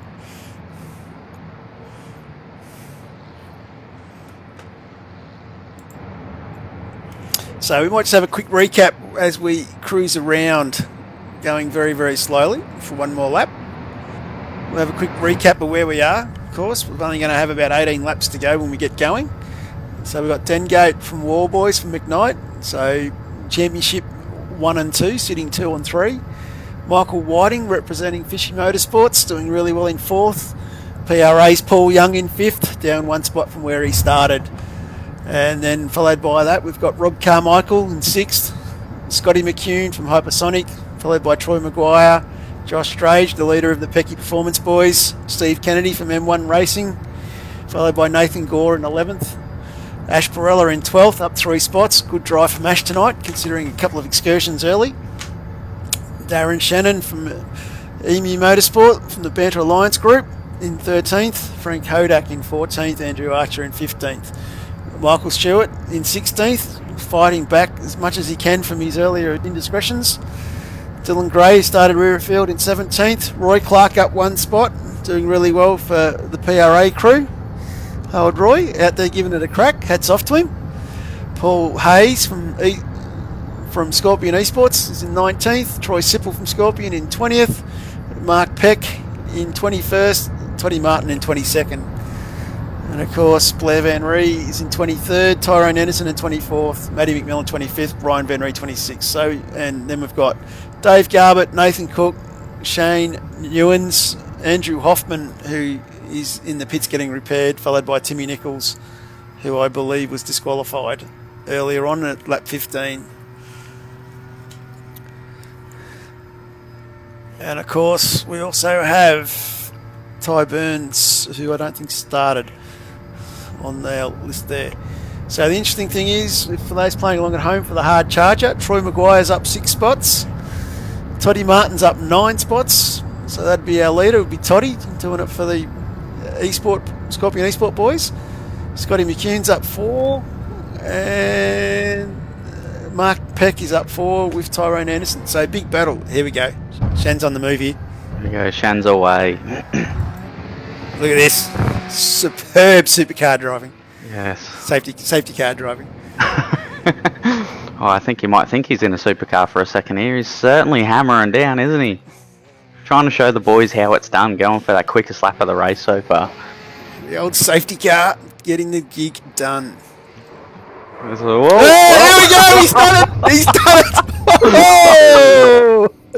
Oh dear. And he's taken back to the pits. We'll get back to Harris there. We didn't see that. I'll just tag. I will just tag that because we can come back to that one. Oh dear. That's well, yeah, it's got out of the way. Harrison's gone nice and early though. Blake's just behind. Jamie dropped off a little bit, but Michael Whiting got a fantastic start in behind Jamie there. So good battle for the final spot of the podium if it was to happen here at the moment. Now's Michael's chance. Of course, War Boys, our championship leader, sitting in second place, McKnight in third. So we might jump on with Michael Whiting, have a look. There's a fair bit of pressure going on further back here.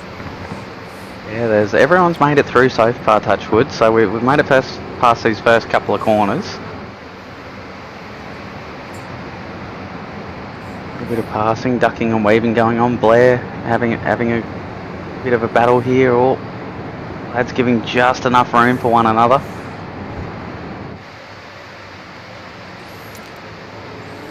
Of course, this is Plenty probably going on further down the pack. last thing that Jamie probably wants to is to be under pressure from behind as he's trying to hang on to the 2 WK&P cars in front. As we can see, the gap's opened up to 1.3 seconds. I'm sure Blake and H will be doing everything. Priority number one, I reckon, would be try and see how much of a gap between you can put. Oh, as Blake has a little bit of a moment there. That's that hot track must have found a little bit of egg left on the road. But yeah, as I was saying, I'm sure they're trying to do the best they can to pull away from Jamie. And Jamie, on the other hand, will be doing everything he can to try and stay behind these boys. Doing everything he can to stay behind these boys. And I did see a question out in the from someone in the I think Nicholas Loveridge was asking about the fuel, and based off the numbers in that extra lap under the safety car, yes, I do reckon, Nick, that we should be able to easily make it home on fuel from here on in. So it should be a sprint race to the end, essentially. Oh, War Boys! Whoa. He's in the ground! Oh no, it's kept it off the wall. Of course, this has happened at the Tamburello. As we can see, some flowers on the spot there. As we were saying earlier in the broadcast, where Ayrton Senna passed away. He's made it through, he's still with us, he's still pushing on, but that's... Marty's down into 17th. This could be very tragic for the championship. Ooh. This really opens things up now for McKnight. Yeah, this is certainly spicing things up. So, although Blake being as good as he is, I'm sure he's just going to head down, bum up, and do everything he can to try and maximise his position from here on in. So, there was a hard charger for this second half of the race. I reckon Blake will be giving it a red hot go. He will be. We want to jump back out the front. Dengate sitting out in first there, doing reasonably well. He's out to 2.5 second lead from Jamie. Jamie, of course, would have to be playing the championship game here. Let Harrison go. Keep Michael Whiting from Fishy Motorsport in front of him. And this could lead to a great opportunity for Paul Young from PRA to step up onto the podium. Yeah, it'll be... I'm sure there'll be plenty going on, and dare I say it, Johnny, this could be a big finish. You going to call it, Nate? Yeah, I reckon I'm going to call it. Having a look at some of them, they're all as Nathan Gore having a big lunge on Roy Clark here. So, yeah, I'm going to call it. This is there's action going on left, right and centre. The safety car's brought it all out of them. There we go. We've made the big call. We've pressed the button. We're going for it. Of course, Hazy having a good look at Clark here. And I don't know what you'd call that car behind these two. Oh, it's a big touch. It's on again. Oh, Roy Clark. Giving a bit of how's your father to... It's a Hazy there. Roy nicely readdressing. That'll be interesting. There's plenty going on here at the moment. That's they've all gone hell for leather. It's like they all know it's a sprint race now. It'll be interesting to see how race control look at this one. Yeah, they're certainly keeping that birthday boy busy and on his toes. And we might just have a look through. We've got a couple of other little battles going on. Paul Young's has got Rob Carmichael all behind him again. And then, of course, Scotty McCune from Hypersonic and Troy Maguire from Fishy back into that battle pack as well. The safety car definitely brings the battle packs out again. Yeah, it sure does. It certainly spices things up at this point in the race. And Timmy McNichols was taken out. We actually missed that one, so apologies, Tim. We didn't say it. So, yeah, can be a bit disheartened at times.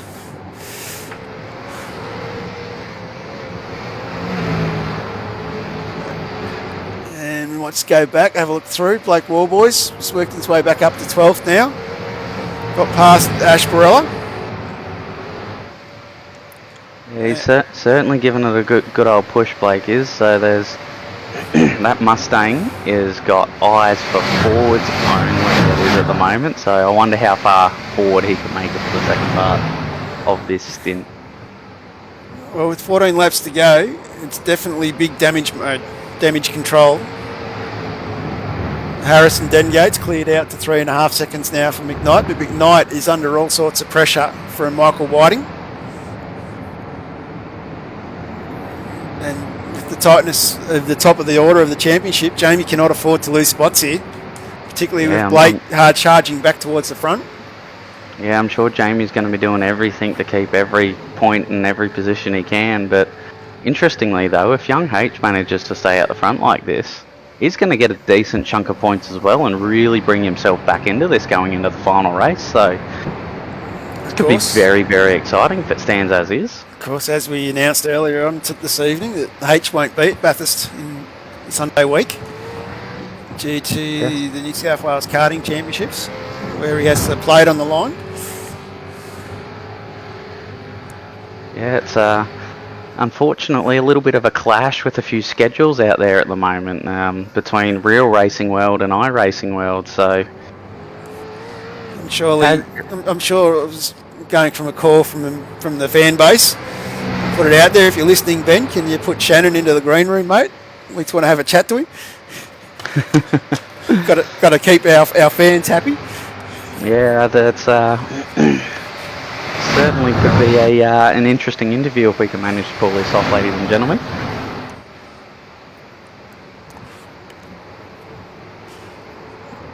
And Knight still pulled away a little bit here from Whiting, so he's getting a little bit of a clear area around him. And let's go have a look at one of the other battle packs. Warboys is still up behind Darren Shannon, so he's not getting past easily as what we thought he would walk through. Barella staying with him. Steve Kennedy doing quite well. So Steve hanging on to the back of Josh Drage, the lead Pecky Performance car.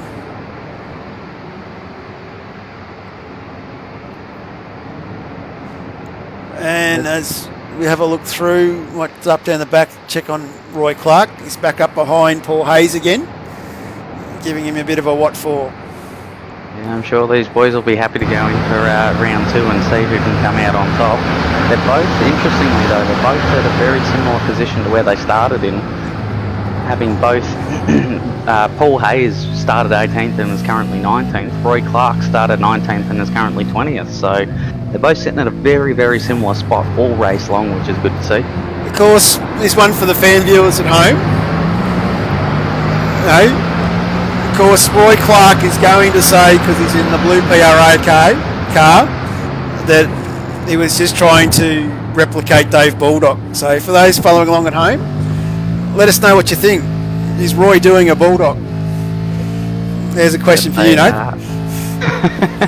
It's an interesting question to put out there, and one that I feel like I could get in the middle of the John versus Dave banter here if I if I go down this path. So Nathan Cook, another one. He's had a slight little incident there. Another one at Varian Alta. I'm telling you, everyone wants to go to that bus stop and park in the garage. Yeah, so you could almost put a parking fee in there with how many people have decided to go there tonight.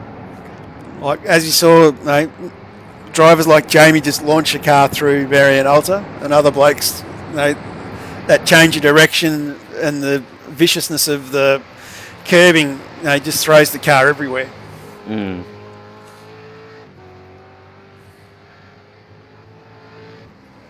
Yeah, it all depends on how setup comes into it a great deal there too. If you set your car up to be really well for the rest of the track, it's not always the best combination to have it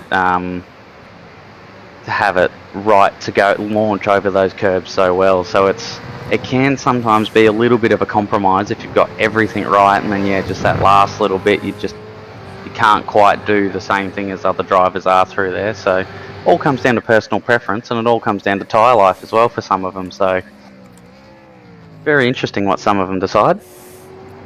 It is, of course, Jamie, the People's Champion McKnight, trying to do everything he can to keep the championship alive going into Bathurst in 2 weeks. So for those following along at home, we won't be on air next Tuesday night, but you will have the 500 kilometres of Bathurst the following Sunday, where I think the championship will be decided. Yes, I certainly don't disagree with you there at all, Johnny. It is going to come down to the wire. I think it will. I was starting to think that Blake was going to walk away with it, but after that incident we saw earlier, going into Tamburello, it's another completely different story. Mind you, still a long way to go for McKnight here too. And we might just go to the Dirty Pig replay. Something's happened to Nathan Cook. Let's have a look what happened.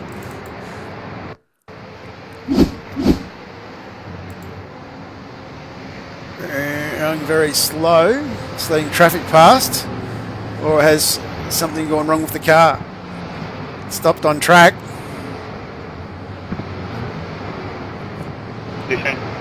We may have a safety car coming. Well, this could be an interesting plot twist if anything's called. Just waiting. I'll let you go at the top of the hill. Yeah, he's still stopped on track at the moment. No, he's rolling. No, he's rolling again, Nath. He's got himself going. So. Yep, he's too. Yep, good to see. Just playing the safe card and just waiting for a nice gap to pull into. We might just check on our hard charger leader, Troy Maguire from Fishy Motorsport. Under a lot of pressure still from Scotty McCune, with the boss man Rob Carmichael in front of him. I'm sure he'll be doing everything he can to stay behind the boss man. Sit behind and see what he can do.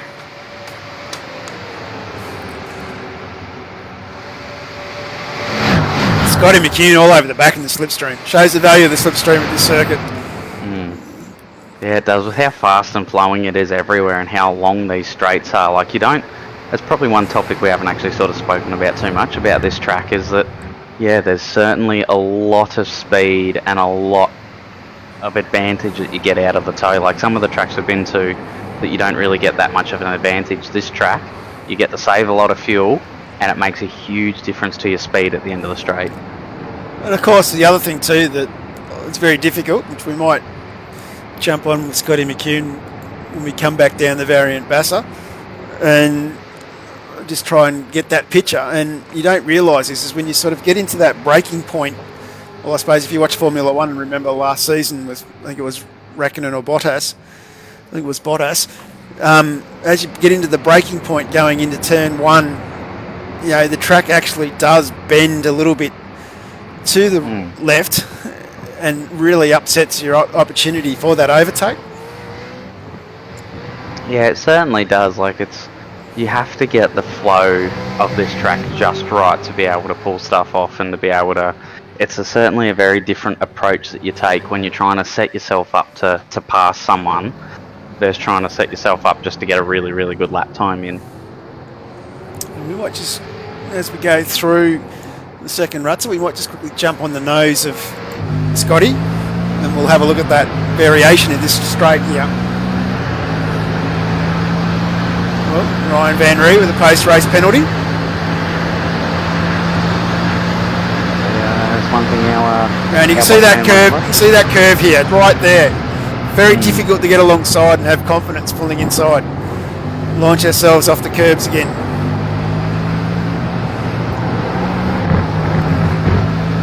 Yeah, it's so tricky because if you get them wrong, it certainly comes back to bite you quite hard.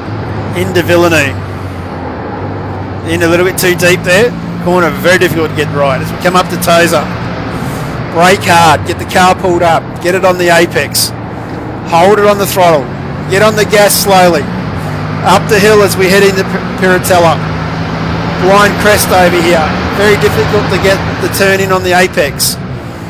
You brake for it, you get the apex turn right, soft on the throttle, get the gas on, come all the way down into the hill here. You got to ride the curb into Variant Alta. Aqua Minerale, sorry, you ride that in. And then we come back up over the bump as we head into Variant Alta. Got to get this braking point right. You've got to get it pulled up. You've got to hit the inside apex. Hit the other apex. Not too hard. Keep the car balanced. Get on the gas gently without getting it to the wheel spin. As we head down the hill now into Rivazza 1 and Rivazza 2. Very difficult. Downhill braking. Very hard. Pull the car up. Curl over the apex. Don't go too wide on the grass, you'll lose it. Into the second Rivazza. You've got to get this right. It sets up the whole main straight. On the gas hard. Get in the slipstream. Get close to the fences you saw there from Carmichael. Get close to the fences you can again. Take the shortest distance. Get over to the curb on the left. Looking for a pass. Might be on in the slipstream. Maguire up. As he gets the job done. Yeah. Carmichael through on Maguire. Yeah, plenty of going on with these two fishy boys at the moment. It's interesting watching them sort of chop and change. I wonder if they're racing as hard as they can against each other at the moment whilst keeping it clean, or if there's a little bit of chopping and changing, saving fuel and team orders going on. Or are they just both doing their very, very best to try and stay ahead of Scotty McCune? I reckon they're all going very hard. We might jump up. We might have a look at how Michael Whiting's getting on while we're looking at the fishy boys. So Michael still keeping McKnight honest. Yeah, it's just Jamie has managed to just pull away a little bit from Michael here at the moment. Although if Jamie makes a mistake, Michael's certainly within pouncing distance, he is there. Another shout out to Dave Baldock. Good try. After seeing Blair in that car with the wrong livery and driving a Ford, we're not going to go click to Blair to show him in front of Roy. Good try, Dave. Good try. Good try, mate. You've got us laughing, but no, it's not going to happen. Certainly worth a crack it was. It was. So Harrison Dengate here has definitely moved out to a nearly 5 second lead. Young H has to show the composure now to bring it home with 7 laps to go. Just got to settle it in and just be calm. While we're talking about the PRA boys, Paul Young still hanging in 4th. a little bit further back, 1.7 seconds back from Whiting, but he's got himself 5.5 seconds ahead of Carmichael. So these guys have really cleared out from that battle we were looking at before with Troy Maguire, who's up 8 spots. Well, having a quick look see at the lap times here, they're like Young H is definitely the quickest out of all of them at the front here. Jamie is actually the slowest out of himself, Whiting, and Paul Young. So Paul Young and Michael Whiting on the last laps both did a 1 minute 44.4, and Jamie was a 1 minute 44.6, while Young H was flying up ahead with a 1 minute 44.2. So I wonder if it's just a little bit of just that little slipstream in behind is sort of helping out the two boys behind Jamie, or if I wonder if maybe Jamie's used up some of his tyres trying to get up to H. I wouldn't be surprised that Jamie's used his tyres, or no, Jamie may have short fueled again. We do know him as the fuel master, so he might have done the old short fuel, and he's now concentrating on saving some fuel and driving to the numbers. As we jump on board with Steve Kennedy from M1 Racing. One thing I have just noticed as well, having a bit of a look-see, our championship leader back up into position 8 and is currently the quickest man on track. So Blake, before we know it, he's roughly 1.4 seconds ahead of the battle pack in front with Rob Carmichael, Troy Maguire and Scotty McCune. At this rate, Blake certainly could maybe narrow that margin down between he and Jamie, and he might be able to tag onto the back of these boys here and maybe mix it up with a couple laps to go. So Steve Kennedy just got past his way, just got past Josh Drake to put himself in the 9th. We might just have a look where Warboys is and how he's travelling at the moment. So we can see you've got that McEwen, Maguire, Carmichael battle in front, so he's actually catching this group very quickly. So this is going to get real interesting real fast. Yeah, most definitely, especially if Scotty, because I'm sure Scott's got his eyes forward and is doing everything he can to be the meat and the sushi train. So if they keep battling like this, I'm sure Blake's sitting in behind going, please battle, and I want to be a piece of this action. Of course, Scotty McCune, the big Lambo fan. Imola, no, the closest circuit to the Lamborghini factory. Just to throw out another fun fact for the evening. Another fun fact. For those not aware with us last week, Scotty McCune's also a former New South Wales State Sprint champion. So has a bit of real world car experience.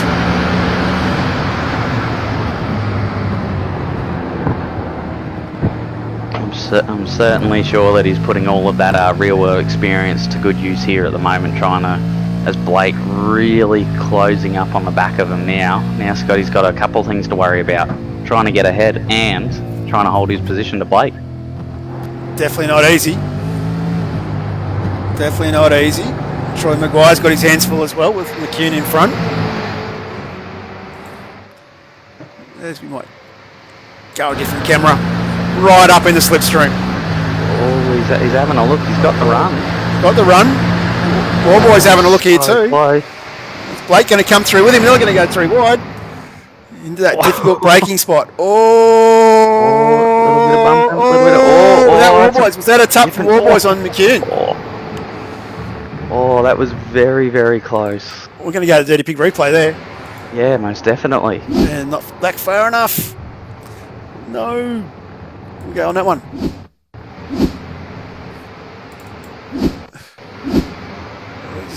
Here's all the replays up. Oh, no, it looked like we just caught the edge of that. That looked like it might have been Maguire. I'll try and go back a little bit. I'm not sure. Roy Clark's been off track. We might just jump back to that. A little bit of hip and shoulder, but yeah, as he was going across and he nearly tagged Blake on the way through. That would have been a disaster story for Blake, but... another one at Tamburello. Front of me. Roy Clark off the track again, having another big old battle. Doing the blue PRA 37 proud.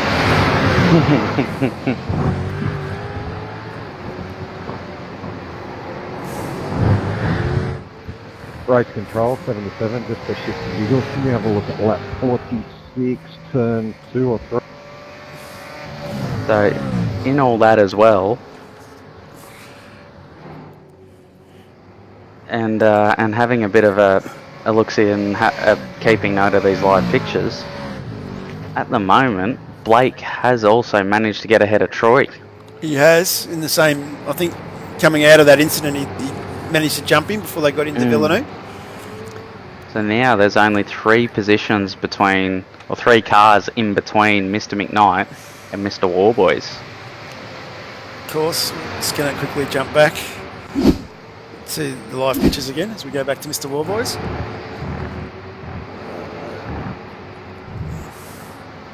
Getting caught out a little bit with the replays tonight, so I do apologise.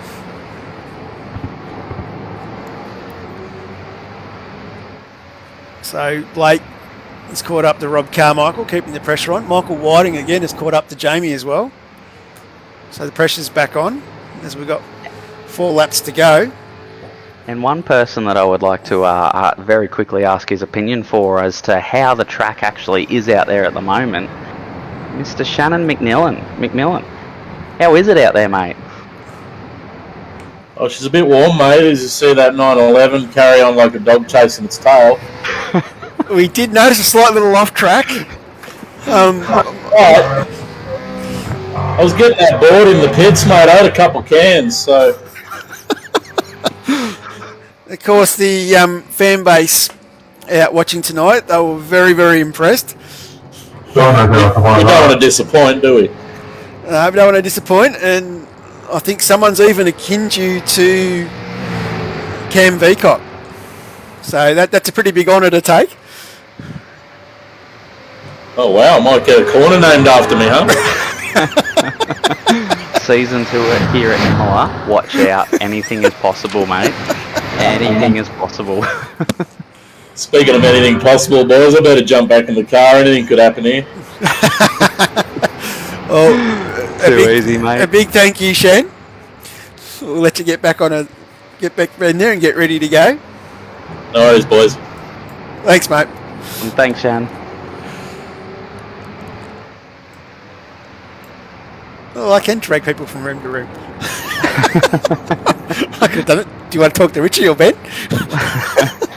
Yeah, I reckon we could get the ex-safety car driver in here as well. But in all that too, Blake has got ahead of Rob. Let's have a quick look. War boys. He still has a fair deficit though of about 6 seconds to get up the road to Paul Young, which I don't think that's possible. No, even with his blistering pace, that's still a long way up the road. So, and of course, Troy Maguire up 7 spots is still our hard charger. And the next Blake on the road doing well. Up 5 spots is Maddie Mcmillan after the incident with the boss on lap 1 or 2. I'll just have a look. See, he's keeping it straight still. A few scrapes, but that's all right. a few warrior wounds to get him through the evening, but there's a few people in front of Maddie that seem to be battling away at the moment. Well, of course, it's another WK&P car coming up into a battle pack with the PRA car in it. Just for you, Dave. Roy Clark certainly got Paul Hayes all over his back bumper at the moment. And of course, I reckon Dave's probably left the broadcast. He's probably gone back into the Discord for the PRA boys, and he's probably giving Roy Clark a what for, because he's got Blair in front of him. If he's not throwing the banter out in our chat, I'm sure he's throwing the banter around in his own Discord. And let's just have a look. The battle with Jamie McKnight and Whiting is really getting intense now. So Michael Whiting really keeping the pressure on Jamie, making it very hard work for him.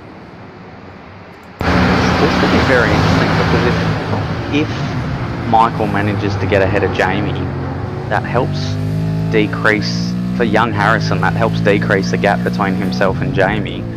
But from Blake's point of view as well, that helps minimise the gap that Jamie will be bringing back towards Blake's championship lead. So Jamie's got a lot riding on this at the moment, and I'm sure he knows about it. I'm sure he's well aware. He's a very switched on man. So, Oi, Shane Ewan's parked off in the bus stop.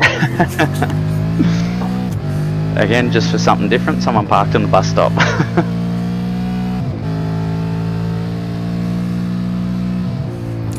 Maybe we could call that the Shannon McMillan bus stop, even though it happened down here at Rivazza.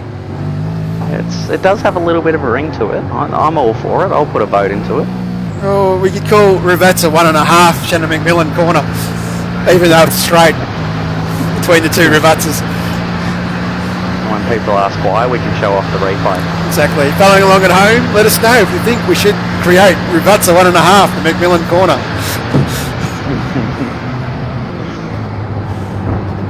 So it looks like Jamie's pulled away a little bit here from Michael. So I probably wouldn't be too surprised if there's been a little bit of fuel saving going on. Jamie's on the penultimate lap has had to realise he's got the fuel to get the job done. I'm glad you're still here, Dave, because you're our number one fan, mate. If you are following along at home, jump in the chats, let us know how Nate's commentary's been going tonight. Let us know if we're off our P plates. And more importantly, let us know how Johnny's fun facts are going. Well, he's through. Oh. Is McKnight's in trouble? No. Has McKnight's Jamie in trouble. motor? Oh, jump on board. Jamie's done. Put a fork in it. No gas. I doubt he's There goes Youngie. Youngie. There goes Youngie. I didn't hear it pop. There goes War Boys. There goes the championship. I really feel for Jamie. He's fought bloody hard. Back and towed back to the pits. Towed back to the tits without asking either. Oh no, that will be a DSQ. No, I'm sure. There is a lot of commotion going over the race control radio at the moment. I'm not sure if, being this close to the end of the race, something might be going on. But yeah, I know there's lots of chat going on. I haven't been able to keep up with all of it, but that is absolutely shattering for Jamie. Oh, I'm devo for him. Really, that's just, Mark said he blew it, so he might have blown the engine, but yeah. Anyway, as we are on the final circuit of the Enzo Dino Ferrari circuit here at Imola in the Emilia-Romagna region of Italy, as Blake Warboys goes through Tosa. Sorry, not Blake Warboys. Harrison Dengate goes through Tosa, heading up to the Piratello. Blake Warboys is now in 4th place with a great drive to recover from coming off earlier. But it's this young bloke, Harrison Dengate, the 16-year-old whiz kid from Penrith. He's been very impressive. Has won the full Sen series once before, and I think was runner-up or 3rd in this current season. Yeah, I believe he was runner-up. He's done a fantastic job, this young bloke. Stepped up to the V8s only really at the start of this year. And coming 3rd in our championship. And he's just been very impressive drive tonight. Been very, very mature. Showing a lot of experience beyond his years as we go through the Ravazza second turn. 100%. Fantastic drive by young H here. Come across the line to take the checkered flag. Well done, Harrison. You are now an East Coast race winner. So I think those tyres of his are about to become even unhappier than what they currently were. Michael Whiting in 2nd. Our PRA legend Paul Young comes home in 3rd. Great one for the PRA boys. War Boys recovers for 4th. Rob Carmichael leads the fishy train, or the sushi train as we like to call it, with 5th and 6th. Well, would you believe it? Troy Maguire just blew up the motor as we were going over the start finish line. Wow.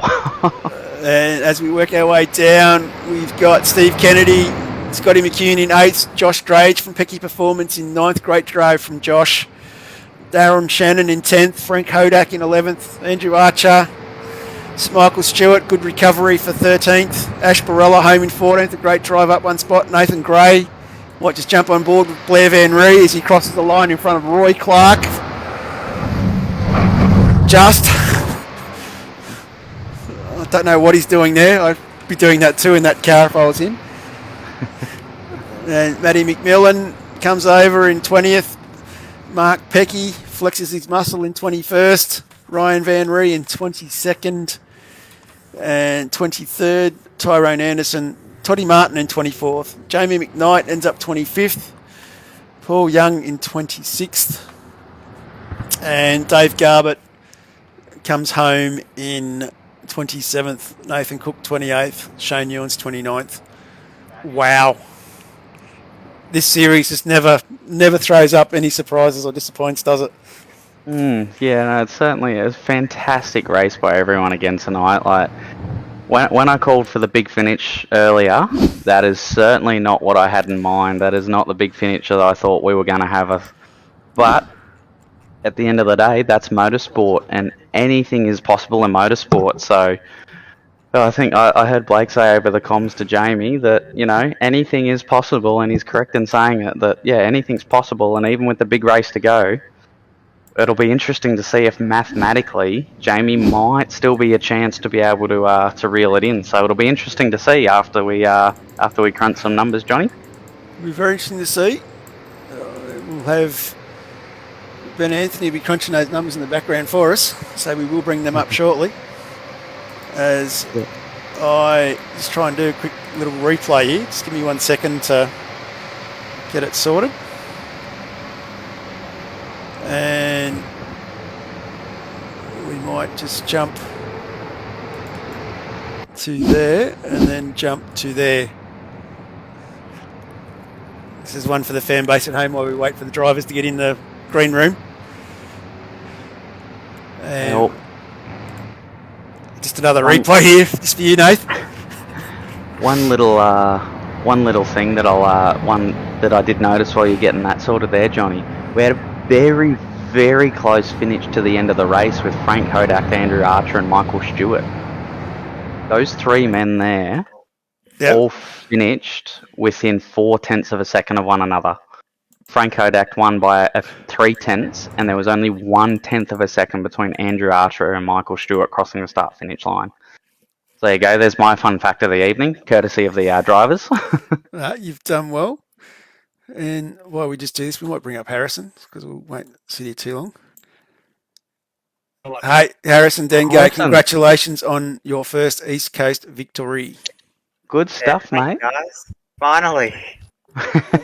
Finally, well done, mate. So, how did you find the race? Oh, it was definitely challenging, as is what Imola was. It always is challenging. Yeah, I had a few mistakes, but at least I was able to keep it on the green stuff. Or the black stuff, maybe. But yeah, I'm just so happy right now. Oh. And the first round of pit stops, when you saw Jamie go in early, looking for the undercut, were you tempted to go in, or you thought stay out as long as I can and just hope that in the next round of stops I can get back at him?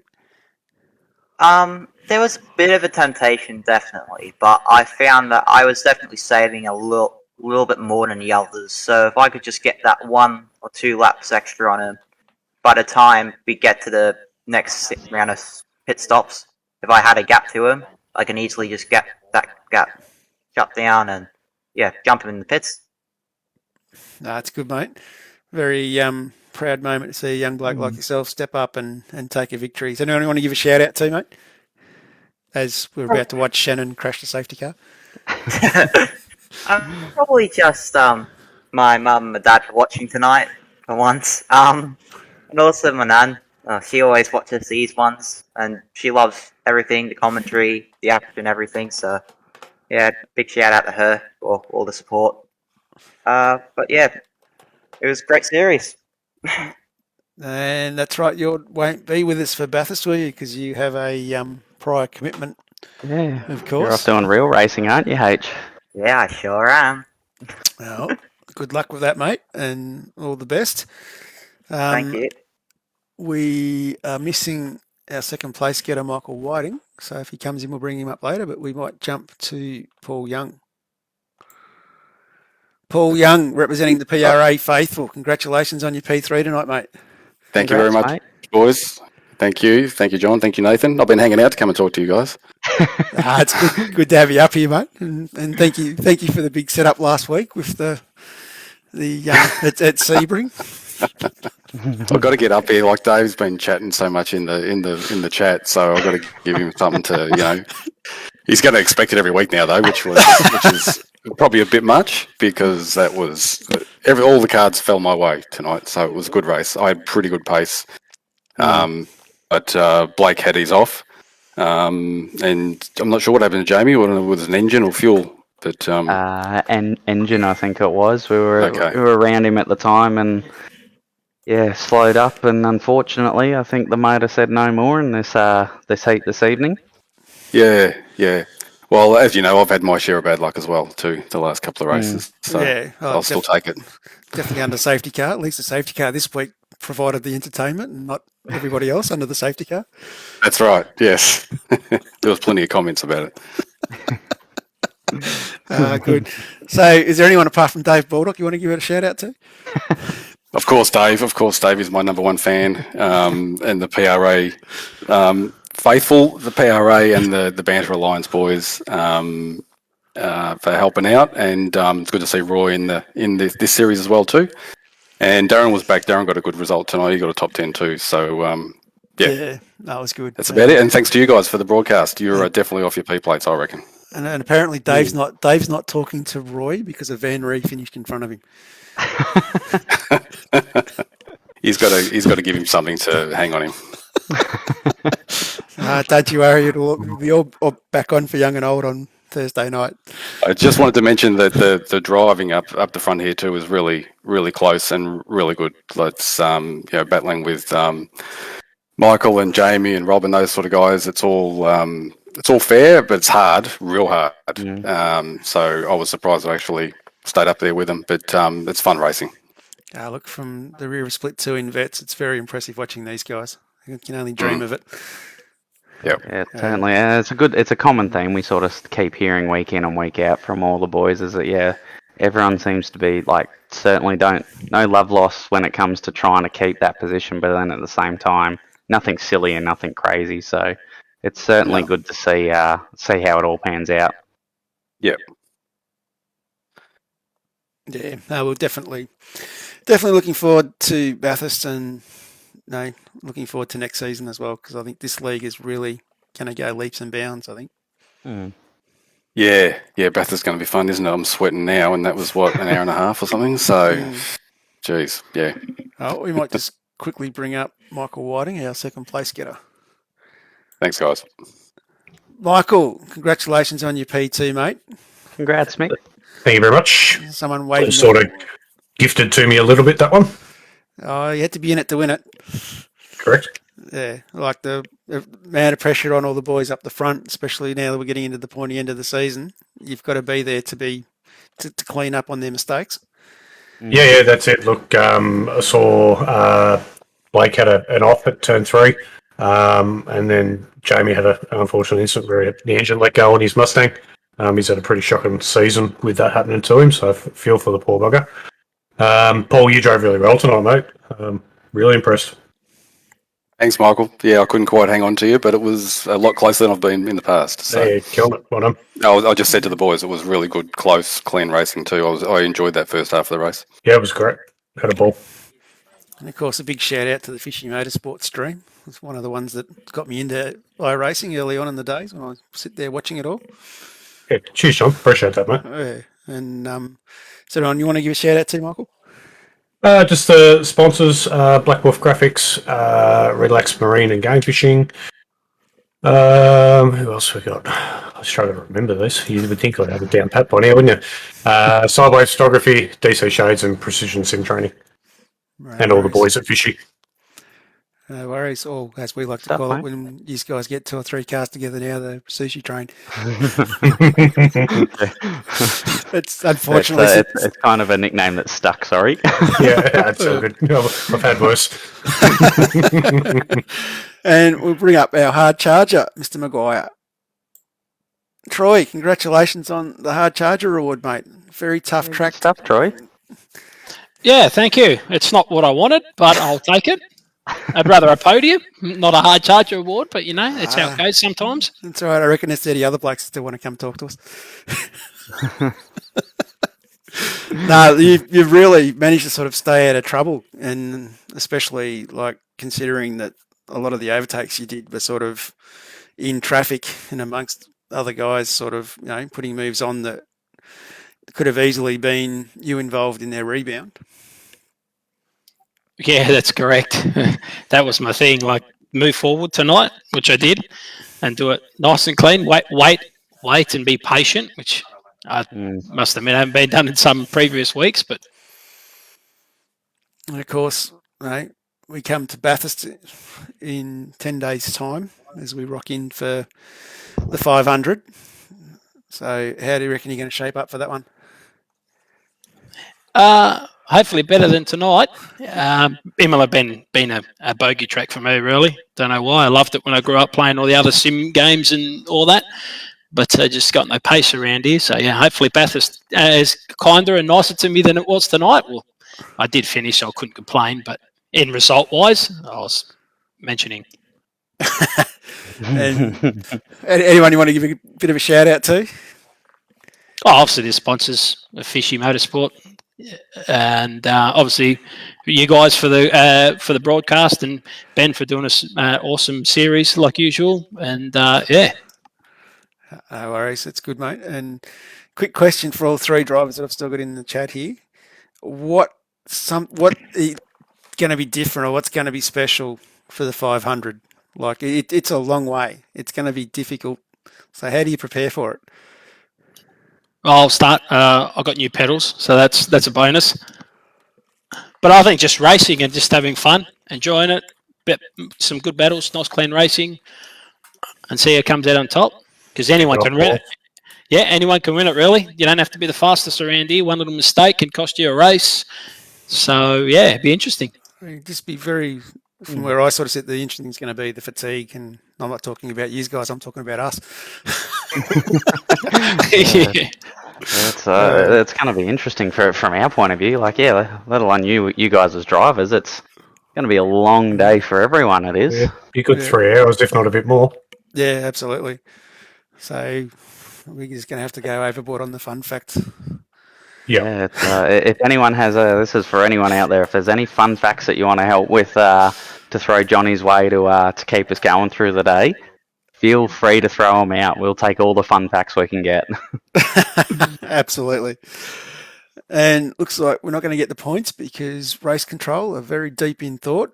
So Ben's definitely thinking about something with Roy Clark in there with Richie Barella, our other RC person tonight. So I guess maybe wondering how many how he's going to blow out all his candles in one hit later on when we get to cutting the cake.